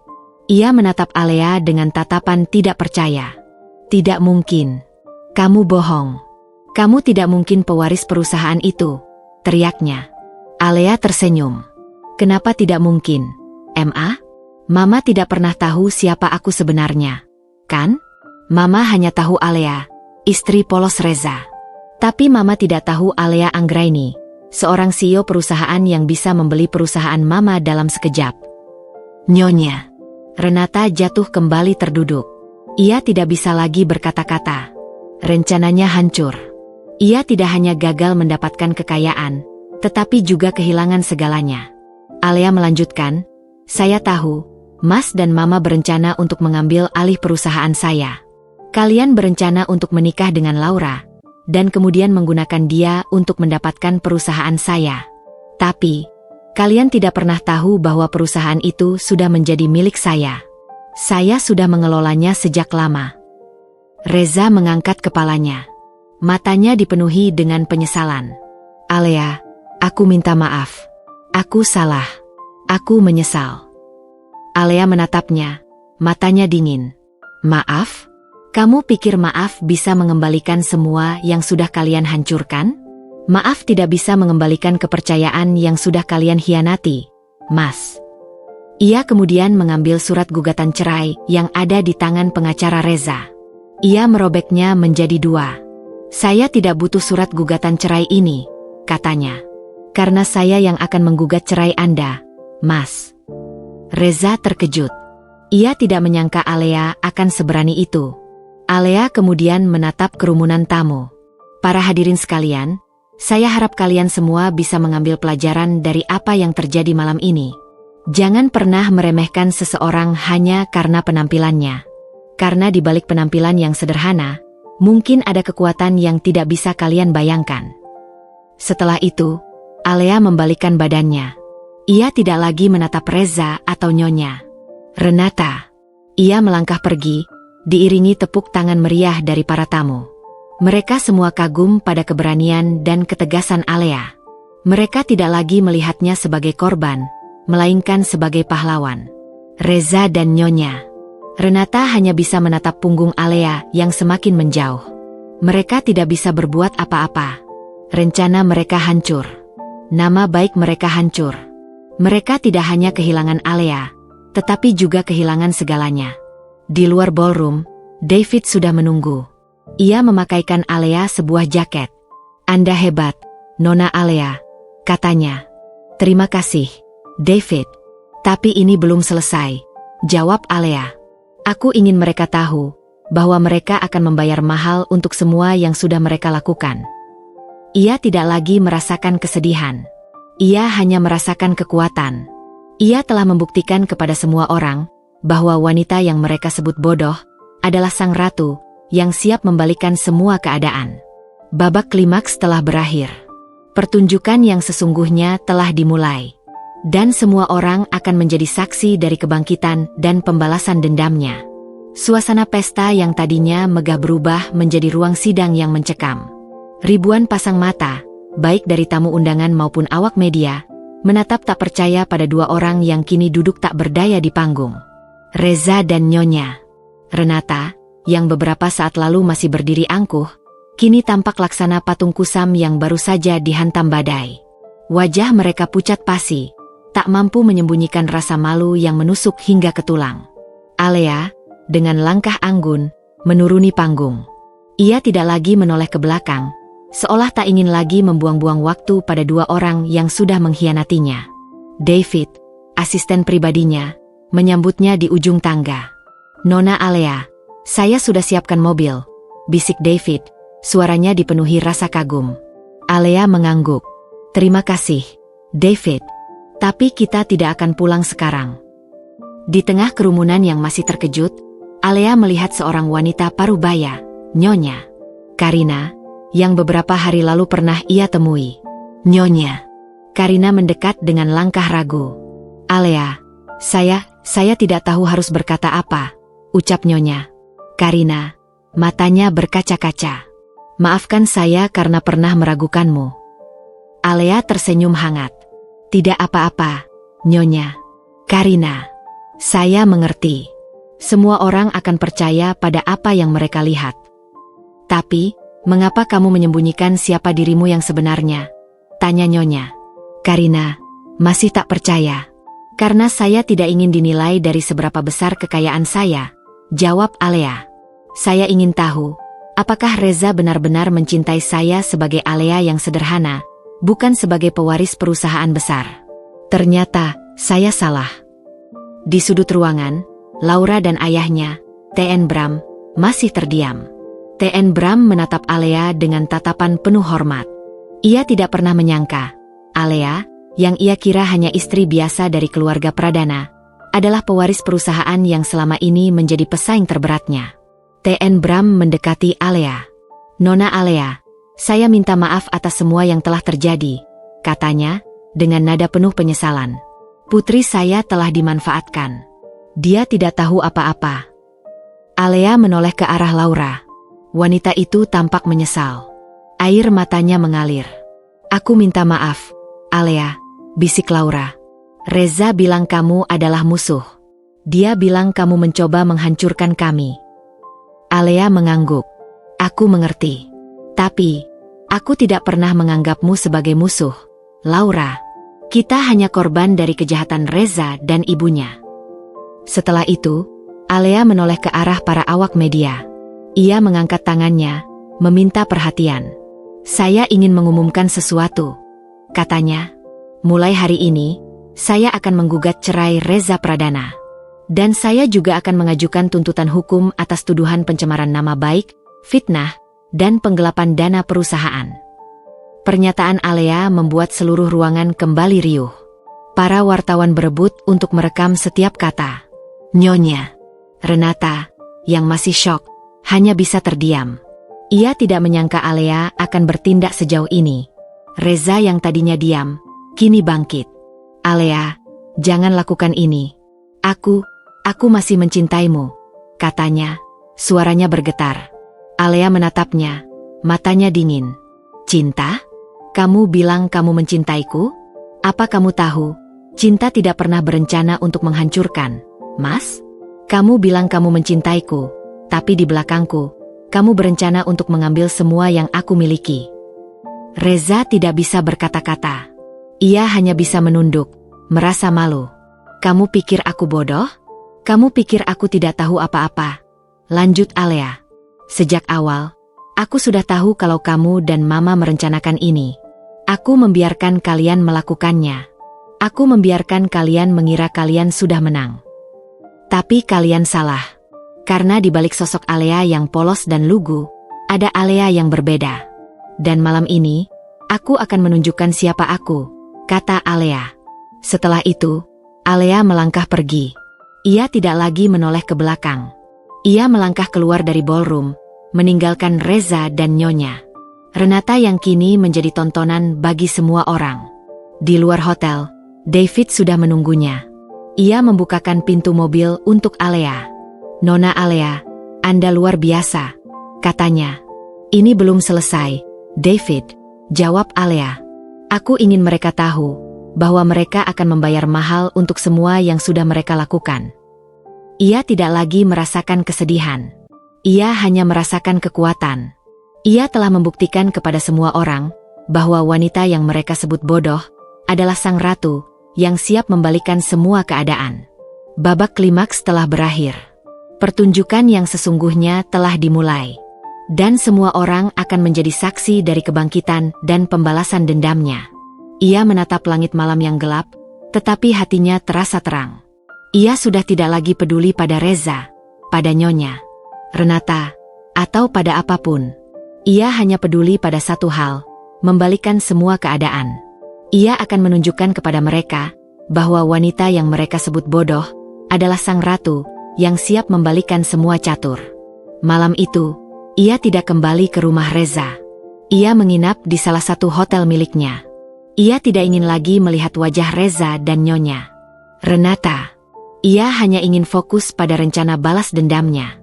Ia akan mengajukan gugatan cerai secepat mungkin, dan ia akan memastikan Reza dan Nyonya Renata membayar mahal untuk semua yang sudah mereka lakukan. Pagi harinya, berita tentang apa yang terjadi di pesta ulang tahun Reza tersebar di semua media. Foto-foto Alea yang berani, Reza dan Nyonya Renata yang pucat pasi, semuanya menjadi trending topik. Masyarakat terkejut, terbelah menjadi dua kubu. Ada yang mendukung Alea, ada pula yang mencibirnya. "Aku tidak percaya Alea bisa melakukan ini," kata salah seorang teman Nyonya Renata di sebuah acara talk show. "Dia terlihat sangat polos. Aku tidak menyangka dia secerdas itu." "Aku sudah bilang, kan, Alea tidak cocok untuk Reza," jawab Nyonya Renata. Suaranya terdengar putus asa. "Dia hanya membuat masalah. Dia hanya ingin menghancurkan kami." Reza, yang juga hadir di acara itu, hanya bisa menunduk. Ia tidak bisa berkata-kata. Ia merasa malu. Ia tahu, ia telah kehilangan segalanya. Alea, yang menonton acara itu dari layar televisi di kamarnya, hanya tersenyum. Ia tahu, mereka sudah berada di ujung tanduk. Mereka hanya bisa menunggu kehancuran. Dan Alea akan memastikan kehancuran itu datang secepat mungkin. Ia tidak lagi merasakan kesedihan. Ia hanya merasakan kekuatan. Ia telah membuktikan kepada semua orang bahwa wanita yang mereka sebut bodoh adalah sang ratu yang siap membalikan semua keadaan. Babak klimaks telah berakhir. Pertunjukan yang sesungguhnya telah dimulai. Dan semua orang akan menjadi saksi dari kebangkitan dan pembalasan dendamnya. Badai media menerjang keluarga Pradana. Berita tentang kebohongan Reza dan Nyonya Renata, serta pengungkapan identitas Alea, menjadi sorotan utama di seluruh platform berita dan media sosial. Foto-foto Reza yang menunduk malu dan Nyonya Renata yang tampak putus asa, bersanding dengan foto-foto Alea yang anggun dan percaya diri, menguasai halaman depan surat kabar dan portal berita. Masyarakat terbelah. Ada yang mencemooh keluarga Pradana, Dan ada pula yang mengagumi keberanian Alea. Alea, yang kini berada di apartemen pribadinya. Tidak peduli dengan semua hiruk-pikuk itu. Ia hanya fokus pada satu hal, menghancurkan mereka. Ia telah memberikan waktu 24 jam kepada Reza dan Nyonya Renata untuk menghubungi pengacara mereka dan menandatangani surat cerai. Namun, tidak ada jawaban. Mereka tidak mau menyerah begitu saja. Mereka masih berharap bisa membalikkan keadaan. David, sudah ada kabar dari pengacara mereka? Tanya Alea suatu pagi, saat ia sedang menikmati kopi. Belum, Nona Alea. Mereka tidak mengangkat telepon kami. Sepertinya mereka masih bersembunyi, jawab David. Alea tersenyum sinis. Baiklah, kalau begitu, kita mulai babak kedua. Kita tidak akan menunggu mereka lagi. Ia mengambil ponselnya dan menelepon pengacaranya. Pak Handoko, saya ingin Anda segera mengajukan gugatan cerai. Dan, saya ingin Anda mengajukan tuntutan hukum atas semua yang sudah mereka lakukan. Saya ingin mereka membayar mahal. Baik, Nona Alea. Saya akan segera urus, jawab Pak Handoko. Tapi, Anda yakin, Nona? Ini akan menjadi kasus yang besar. Saya yakin, Pak. Saya ingin semua orang tahu bahwa tidak ada yang bisa menginjak-injak saya. Mereka harus membayar untuk semua kejahatan yang sudah mereka lakukan, jawab Alea, suaranya dipenuhi dengan tekad. Setelah menutup telepon, Alea menatap David.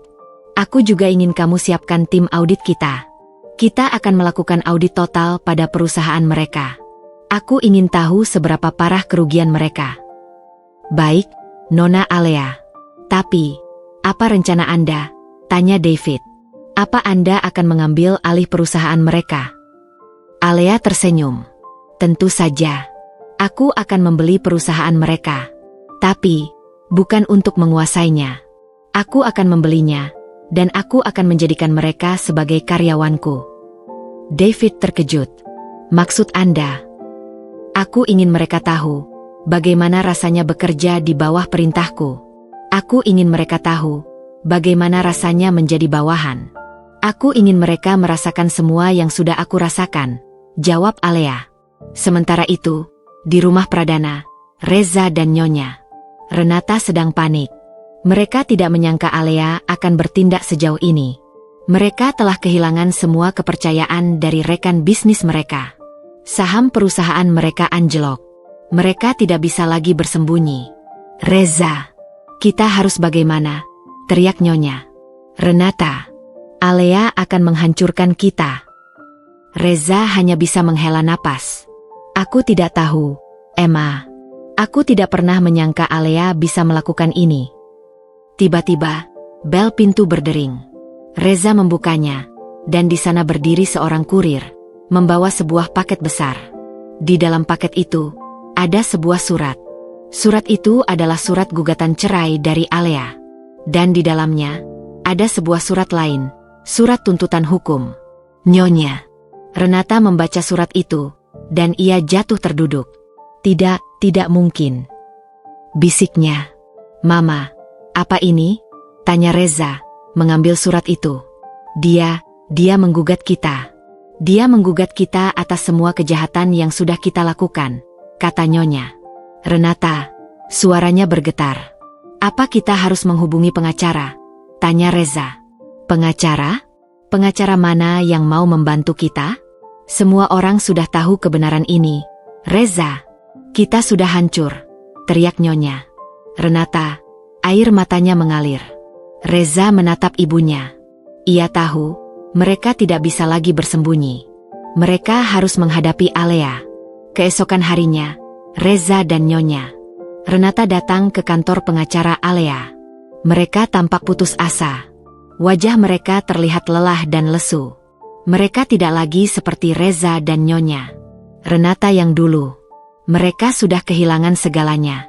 Selamat datang, Tuan Reza dan Nyonya Renata, kata Pak Handoko, pengacara Alea. Saya rasa Anda tahu mengapa Anda di sini. Reza mengangguk. Kami tahu. Kami ingin berbicara dengan Alea. Maaf, Tuan Reza. Nona Alea tidak mau bertemu dengan Anda. Ia hanya ingin Anda menandatangani surat cerai ini, kata Pak Handoko. Reza mengambil surat itu. Ia menatap surat itu, lalu menatap ibunya. "Ma, apa kita harus menandatanganinya?" "Ya, Reza. Kita tidak punya pilihan lain. Kita sudah kalah," jawab Nyonya. "Renata," suaranya terdengar putus asa. Reza menunduk. Ia mengambil pulpen dan menandatangani surat cerai itu. "Nyonya." Renata juga melakukan hal yang sama. Setelah itu, mereka bangkit. Mereka menatap Pak Handoko, berharap ia akan memberikan keringanan. "Maaf, Tuan Reza. Saya tidak bisa membantu Anda," kata Pak Handoko. "Nona Alea tidak memberikan keringanan apapun. Ia ingin Anda membayar untuk semua kejahatan yang sudah Anda lakukan." Reza dan Nyonya. Renata meninggalkan kantor pengacara Alea dengan perasaan hampa. Mereka tahu, hidup mereka tidak akan pernah sama lagi. Mereka telah kehilangan segalanya. Beberapa hari kemudian, berita tentang perceraian mereka menyebar. Reza dan Nyonya. Renata kini tidak lagi dikenal sebagai pengusaha kaya, melainkan sebagai mantan suami Alea dan mantan mertua Alea. Mereka menjadi bahan olok-olok di media sosial. Mereka tidak bisa lagi keluar rumah. Mereka malu. Sementara itu, Alea mulai melancarkan rencananya. Ia mulai melakukan audit total pada perusahaan Reza. Ia menemukan banyak kejanggalan. Ia menemukan bukti bahwa Reza dan Nyonya Renata telah menggelapkan dana perusahaan, dan mereka juga telah melakukan investasi yang salah. "Nona Alea, kerugian perusahaan mereka sangat besar," kata David. "Mereka tidak akan bisa bertahan lama.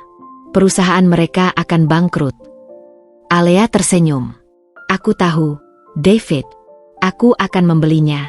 Aku ingin mereka tahu bagaimana rasanya menjadi bawahan." David mengangguk. "Baik, Nona Alea. Saya akan segera urus semuanya." Beberapa hari kemudian, Alea membeli perusahaan Reza. Ia membelinya dengan harga yang sangat murah. Reza dan Nyonya Renata tidak bisa berbuat apa-apa. Mereka tidak punya pilihan lain. Mereka tidak punya uang untuk menyelamatkan perusahaan mereka. Alea kemudian mengumumkan kepada semua karyawan bahwa ia adalah pemilik baru perusahaan. "Mulai hari ini, perusahaan ini akan berada di bawah kepemimpinan saya," katanya. "Saya akan membawa perusahaan ini menuju kesuksesan." Karyawan menyambut Alea dengan antusias. Mereka tahu, Alea adalah sosok yang jujur dan berintegritas. Mereka merasa lega, karena perusahaan mereka tidak akan bangkrut. Di ruangan itu, Reza dan Nyonya Renata berdiri di antara para karyawan. Mereka menatap Alea dengan tatapan penuh kebencian dan kekaguman. Mereka tidak menyangka Alea akan bertindak sejauh ini. Mereka tidak menyangka Alea bisa menjadi begitu kejam. Alea menatap Reza, matanya dingin. "Selamat datang di tempat kerja barumu, Mas," katanya. "Mulai hari ini, kamu akan menjadi karyawanku." Nyonya Renata, yang tidak bisa menahan emosinya, berteriak, "Alea, kamu jahat. Kamu kejam." Alea hanya tersenyum. "Kejam? Aku hanya membalas semua yang sudah kalian lakukan, Ma." Ia kemudian menoleh ke arah Reza. "Mas, aku tidak akan memecatmu. Aku akan memberikanmu kesempatan untuk bekerja di bawahku. Aku ingin kamu tahu bagaimana rasanya menjadi bawahan. Aku ingin kamu tahu bagaimana rasanya menjadi orang yang diremehkan." Reza tidak bisa berkata-kata. Ia hanya bisa menunduk, merasa malu. Ia tahu, hidupnya tidak akan pernah sama lagi. Ia telah kehilangan segalanya. Dan ia harus hidup dengan penyesalan itu seumur hidupnya. Alea, yang tadinya istri polos yang diremehkan, kini menjadi CEO yang berkuasa. Ia telah membuktikan kepada semua orang bahwa wanita yang mereka sebut bodoh adalah sang ratu yang siap membalikan semua keadaan. Babak klimaks telah berakhir. Pertunjukan yang sesungguhnya telah dimulai. Dan semua orang akan menjadi saksi dari kebangkitan dan pembalasan dendamnya. Pagi pertama di bawah kepemimpinan Alea terasa seperti lembaran baru. Udara di kantor yang dulu bernama Pradana Group kini terasa berbeda. Ada aura ketegasan. dan profesionalisme yang menggantikan suasana tegang dan penuh intrik. Alea, yang mengenakan setelan blazer berwarna kreme, melangkah masuk ke dalam kantor dengan langkah mantap.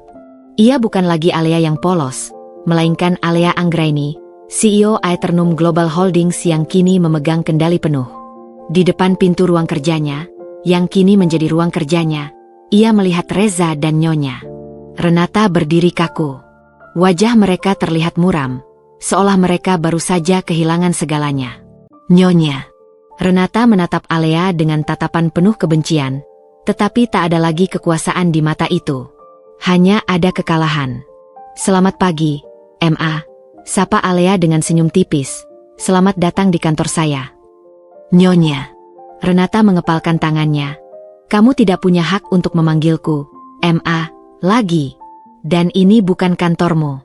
Ini kantor putraku." "Tolong, Nyonya Renata." David, yang kini mendampingi Alea, menyela dengan sopan namun tegas. "Sesuai dengan perjanjian, Nona Alea adalah pemilik sah dari perusahaan ini. Anda dan Tuan Reza diizinkan untuk tetap bekerja di sini, tetapi Anda harus mematuhi aturan." Reza, yang tadinya diam, mengangkat kepalanya. "Alea, kamu benar-benar kejam," bisiknya. "Kamu bisa saja memecat kami." Alea menatap Reza, matanya dingin. "Kejam? Aku hanya membalas semua yang sudah kalian lakukan, Mas. Aku memberimu kesempatan untuk merasakan bagaimana rasanya berada di bawah.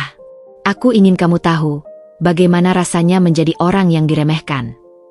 Ia kemudian masuk ke dalam ruang kerjanya, meninggalkan Reza dan Nyonya Renata yang masih terdiam di luar. Di dalam, ia duduk di kursi kebesarannya. Meja kerjanya yang baru, yang dulu adalah meja kerja Reza, kini bersih dari semua jejak kepemilikan sebelumnya. Alea menyentuh meja itu, merasakan sensasi kemenangan yang dingin. "David, panggil semua manajer divisi. Aku ingin mengadakan rapat," perintah Alea. Beberapa saat kemudian, semua manajer berkumpul di ruang rapat. Reza dan Nyonya Renata duduk di antara mereka, tampak canggung. Mereka tidak lagi menjadi pemimpin, melainkan hanya karyawan biasa. Alea, yang kini memimpin rapat, memaparkan visinya. "Saya tahu, perusahaan ini sedang mengalami kesulitan. Tapi, saya yakin, dengan kerja sama tim, kita bisa bangkit." Ia kemudian memaparkan rencana-rencana yang telah ia susun. Rencana-rencana itu sangat brilian dan inovatif, membuat semua manajer terkejut. Mereka tidak menyangka Alea, wanita yang selama ini mereka remehkan, bisa secerdas itu. "Saya ingin kalian semua bekerja keras. Saya ingin kita semua bangkit bersama," kata Alea. "Dan untuk kalian berdua," ia menatap Reza dan Nyonya Renata, "saya ingin kalian bekerja lebih keras lagi. Saya akan memastikan kalian tidak akan bisa berbuat curang lagi."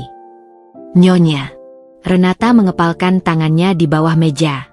Ia merasa sangat malu.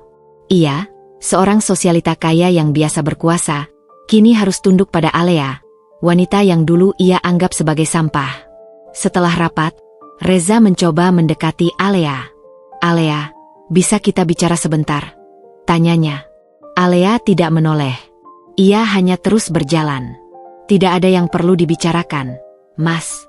Tugasmu adalah bekerja, bukan bernegosiasi denganku." "Tapi Alea, aku menyesal," kata Reza, suaranya bergetar. "Aku mencintaimu. Aku ingin kita kembali seperti dulu." Alea berhenti melangkah. Ia menatap Reza, matanya kosong. "Kembali? Kembali kemana, Mas? Kembali ke masa di mana aku harus berpura-pura bodoh? Kembali ke masa di mana aku harus menahan air mata? Tidak, Mas. Aku tidak akan kembali." "Aku sudah tidak mencintaimu," lanjut Alea, suaranya dingin dan menusuk. "Cintaku padamu sudah mati, Mas. Mati bersama semua kebohongan yang sudah kamu ucapkan." Reza terdiam. Ia tahu, ia telah kehilangan Alea selamanya. Beberapa hari kemudian, Nyonya Renata mencoba membuat masalah. Ia mencoba mempengaruhi beberapa karyawan untuk menentang Alea. Namun, Alea sudah tahu. Ia telah memasang tim pengawas di kantor, dan ia tahu setiap gerakan Nyonya. Renata. Suatu sore, ia memanggil Nyonya Renata ke ruangannya. "Ma, saya tahu apa yang Anda lakukan," kata Alea. "Saya tahu Anda mencoba memengaruhi karyawan. Apa Anda tidak lelah, Ma? Apa Anda tidak lelah terus berbohong?" "Aku hanya ingin hakku kembali," teriak Nyonya Renata. "Hak? Hak apa?" tanya Alea. "Hak untuk menipu? Hak untuk mencuri? Ma, Anda sudah kehilangan hak itu sejak Anda mulai merencanakan semua ini. Dan saya tidak akan membiarkan Anda merusak perusahaan ini." Nyonya Renata tidak bisa berkata-kata. Ia hanya bisa menunduk, malu. Beberapa bulan berlalu. Di bawah kepemimpinan Alea, perusahaan Pradana Group mulai bangkit. Saham perusahaan naik drastis. Para karyawan bekerja dengan semangat baru, karena mereka tahu, mereka bekerja di bawah pimpinan yang jujur dan berintegritas. Reza dan Nyonya Renata, yang kini menjadi karyawan biasa, harus bekerja keras. Mereka harus mematuhi setiap perintah Alea. Mereka harus melihat Alea, wanita yang mereka remehkan, kini menjadi CEO yang berkuasa. Mereka harus melihat Alea, wanita yang mereka tuduh bodoh, kini memimpin perusahaan mereka menuju kesuksesan. Alea tidak pernah lagi menoleh ke belakang. Ia tidak lagi memedulikan Reza dan Nyonya Renata. Ia hanya fokus pada satu hal, memimpin perusahaannya menuju kesuksesan. Ia telah membuktikan kepada semua orang bahwa wanita yang mereka sebut bodoh adalah sang ratu yang siap membalikkan semua keadaan. Suatu sore, saat ia sedang makan siang di kafe, ia bertemu dengan Laura. Wanita itu kini bekerja di sebuah agensi periklanan. "Alea, aku tidak tahu harus bilang apa," kata Laura, suaranya dipenuhi penyesalan. "Aku benar-benar minta maaf. Aku tidak tahu Reza menggunakan aku." Alea tersenyum. "Tidak apa-apa, Laura. Aku sudah memaafkanmu. Kita berdua adalah korban." "Apa kamu bahagia, Alea?" tanya Laura. "Aku tidak tahu. Tapi, yang jelas, aku lebih bahagia daripada sebelumnya. Aku tidak lagi harus berpura-pura. Aku tidak lagi harus menahan air mata," jawab Alea. "Kamu adalah wanita terkuat yang pernah aku kenal, Alea," kata Laura. Alea hanya tersenyum. Ia tahu, ia telah menemukan kekuatannya. Bukan dari kekayaan, melainkan dari keberaniannya untuk membela dirinya sendiri. Ia tidak lagi merasakan kesedihan. Ia hanya merasakan kekuatan. Ia telah membuktikan kepada semua orang bahwa wanita yang mereka sebut bodoh adalah sang ratu yang siap membalikan semua keadaan. Babak klimaks telah berakhir. Pertunjukan yang sesungguhnya telah dimulai. Dan semua orang akan menjadi saksi dari kebangkitan dan pembalasan dendamnya. Kehidupan di bawah kepemimpinan Alea berjalan seperti mesin yang baru dilumasi. Setiap roda gigi berputar dengan sempurna. Ia memimpin perusahaan dengan tangan dingin, tetapi hati yang adil. Para karyawan merasa dihargai dan termotivasi. Mereka melihat bagaimana Alea, seorang wanita muda, bisa mengubah perusahaan yang hampir bangkrut menjadi sebuah perusahaan yang sukses. Nama Alea, yang dulu diremehkan, kini menjadi simbol kekuatan dan integritas. Namun, tidak semua orang merasa senang. Reza dan Nyonya Renata, yang kini menjadi karyawan biasa, harus menelan pil pahit setiap hari. Mereka harus bekerja di bawah perintah Alea, wanita yang dulu mereka anggap bodoh. Mereka harus menyaksikan Alea, wanita yang mereka rendahkan, kini menjadi CEO yang berkuasa. Rasa malu dan penyesalan menusuk mereka setiap hari, bagaikan duri yang tak terlihat namun terasa sakit. Suatu sore, Nyonya Renata datang ke ruangan Alea. Ia tampak putus asa. Matanya sembab. Ia tidak lagi memakai gaun mewah, hanya setelan kerja biasa. "Alea, bisakah kita bicara?" tanyanya, suaranya parau. Alea mendongak dari tumpukan. Dokumen. Ia menatap mertuanya, matanya dingin. "Ada apa, Ma?" "Tolong, Alea. Jangan panggil aku, Ma," kata Nyonya Renata. "Aku sudah tidak punya hak untuk dipanggil, Ma, olehmu." Alea terdiam. Ia menatap wajah Nyonya Renata yang kini tampak renta. Ia tidak lagi melihat Nyonya Renata yang dulu sombong, hanya seorang wanita tua yang telah kehilangan segalanya. "Ada apa?" tanya Alea. "Nyonya." Renata menunduk. Aku minta maaf, Alea. Aku tahu, aku sudah berbuat salah. Aku sudah menuduhmu, memfitnahmu. Aku melakukan semua itu karena aku takut. Aku takut Reza tidak bisa mendapatkan apa yang dia inginkan. Aku ingin dia menikah dengan wanita yang bisa membantunya." Alea tersenyum sinis. "Maaf? Kamu pikir maaf bisa mengembalikan semua yang sudah kalian hancurkan? Maaf tidak bisa mengembalikan kepercayaan yang sudah kalian hianati. Aku tahu. Aku tidak meminta maaf untuk diriku sendiri, Alea. Aku meminta maaf untuk Reza. Dia sangat menyesal. Dia tidak bisa tidur. Dia terus-menerus memimpikanmu," kata Nyonya Renata. "Dia harus merasakan apa yang aku rasakan. Dia harus tahu bagaimana rasanya menjadi orang yang diremehkan," kata Alea. Nyonya Renata menunduk. "Aku mengerti. Tapi, apa kamu tidak merasa kasihan? Dia adalah mantan suamimu. Dia adalah ayah dari calon anak-anakmu." Alea terkejut. "Apa?" "Nyonya." Renata mengangguk.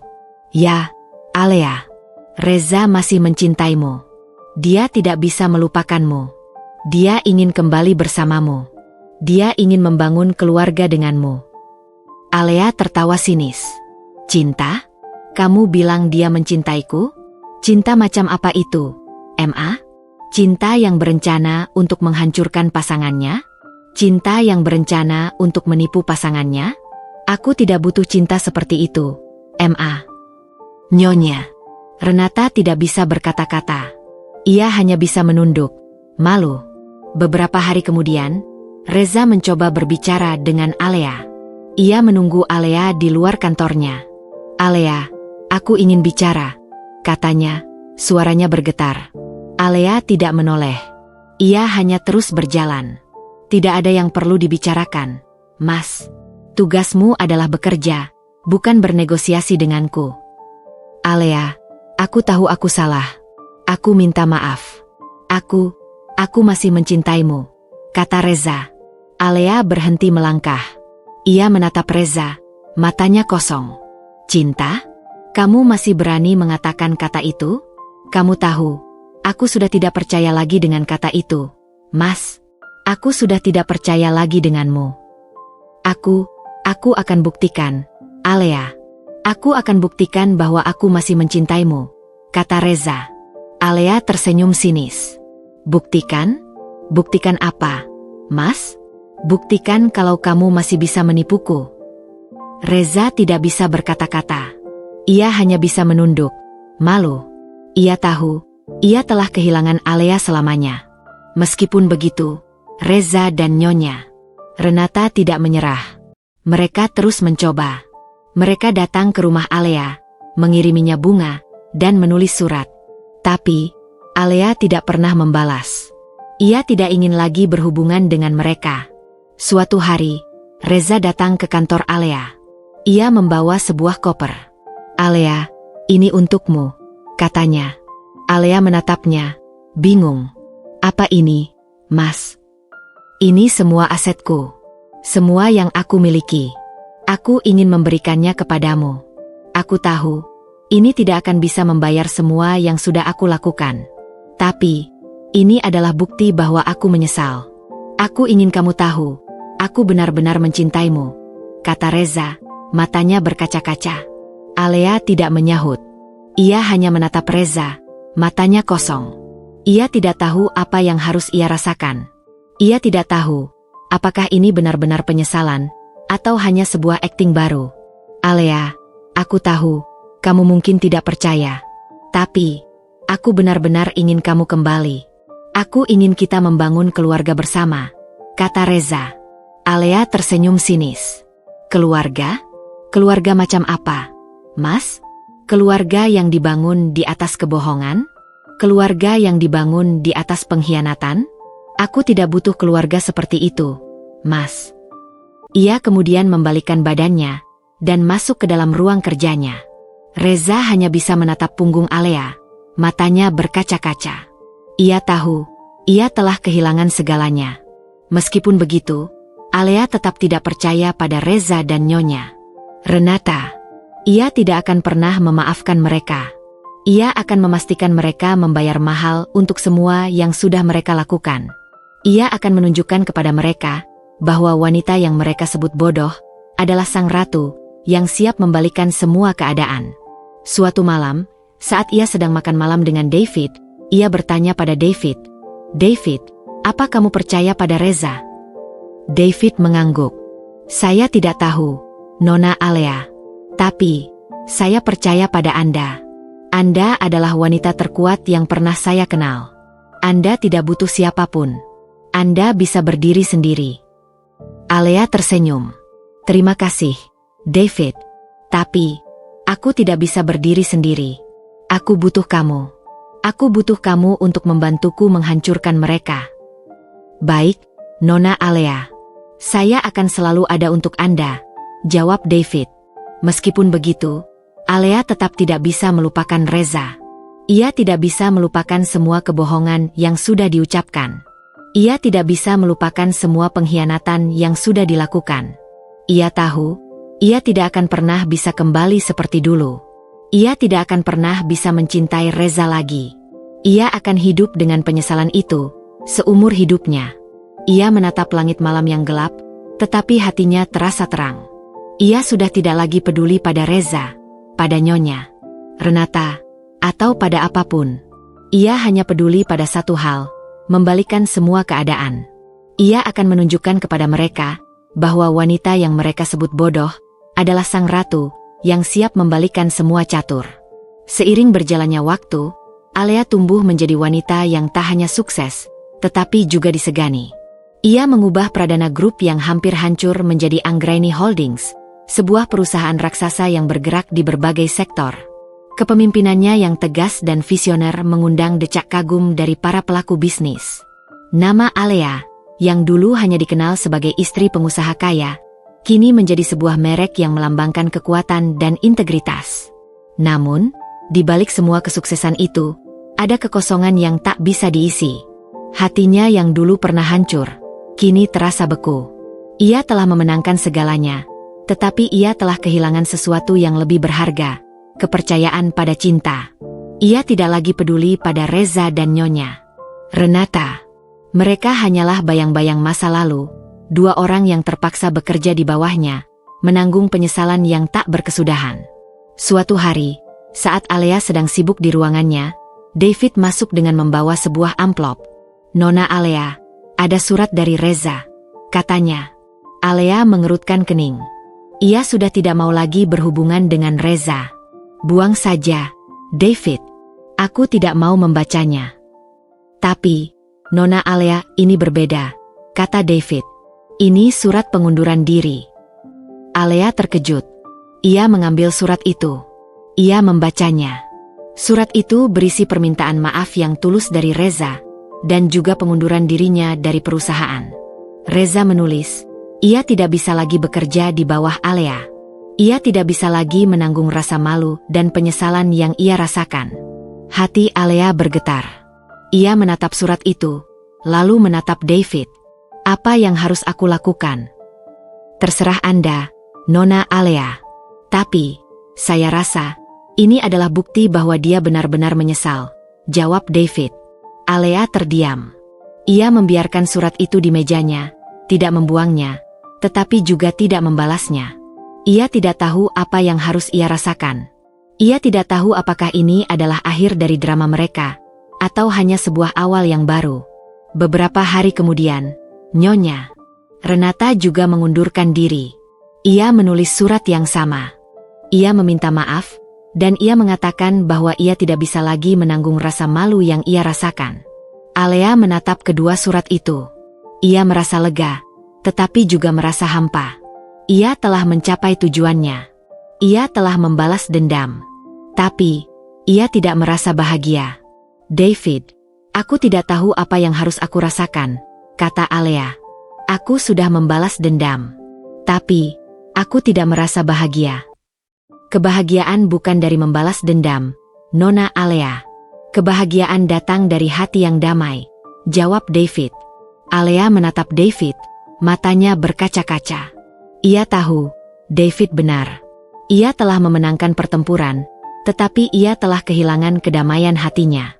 Suatu malam, saat ia sedang makan malam sendirian di sebuah restoran, ia bertemu dengan Pak Bram, ayah dari Laura.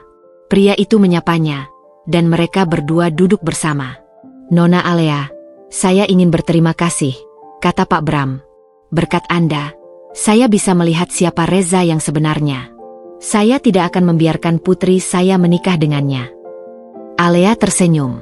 Sama-sama, Pak Bram. Dan, saya juga ingin menawarkan sesuatu, kata Pak Bram. Saya ingin bekerja sama dengan perusahaan Anda. Saya tahu, Anda adalah wanita yang jujur dan berintegritas. Saya percaya, kita bisa membangun bisnis yang besar bersama. Alea terkejut. Ia tidak menyangka Pak Bram akan menawarkan kerjasama. Ia tahu, Pak Bram adalah pengusaha yang sangat besar.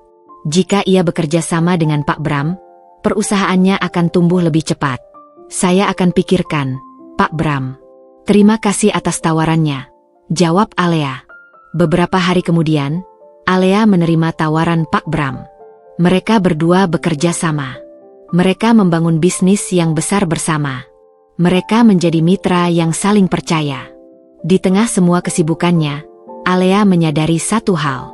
Ia tidak lagi merasa hampa. Ia tidak lagi merasa kosong. Ia telah menemukan kebahagiaan. Kebahagiaan yang datang dari kerja keras, dari kejujuran, dan dari kepercayaan. Ia tidak lagi memikirkan Reza dan Nyonya Renata. Mereka sudah menjadi bagian dari masa lalu. Ia telah memaafkan mereka, bukan untuk mereka, tetapi untuk dirinya sendiri. Ia telah memaafkan mereka, karena ia ingin hidup dengan damai. Ia menatap David, yang kini bukan hanya asistennya, tetapi juga sahabatnya. David selalu ada untuknya, mendampinginya, dan mendukungnya. Ia menyadari, ia telah menemukan cinta sejati. Cinta yang tulus, cinta yang tidak pernah berencana untuk menghancurkan, cinta yang tidak pernah berencana untuk menipu. David, apa kamu percaya pada cinta? Tanya Alea suatu malam. David tersenyum. Saya percaya pada cinta yang tulus, Nona Alea. Dan saya percaya, Anda akan menemukannya. Alea tersenyum. Ia tahu, ia sudah menemukannya. Ia telah menemukan cinta sejati, yang datang dari seseorang yang tidak pernah ia duga. Ia tidak lagi merasa sedih. Ia hanya merasakan kebahagiaan. Ia telah membuktikan kepada semua orang, bahwa wanita yang mereka sebut bodoh, adalah sang ratu, yang siap membalikkan semua keadaan. Ia telah memenangkan pertempuran, dan ia telah menemukan kedamaian. Babak klimaks telah berakhir. Pertunjukan yang sesungguhnya telah dimulai. Dan semua orang akan menjadi saksi dari kebangkitan dan kebahagiaannya. Hari-hari berganti, dan hidup Alea kini terasa sempurna. Ia telah menemukan kedamaian yang selama ini ia cari. Perusahaannya, Anggraini Holdings, berkembang pesat. Kemitraannya dengan Pak Bram berjalan dengan sukses. Alea tidak lagi memikirkan Reza dan Nyonya Renata. Mereka sudah menjadi bagian dari masa lalu.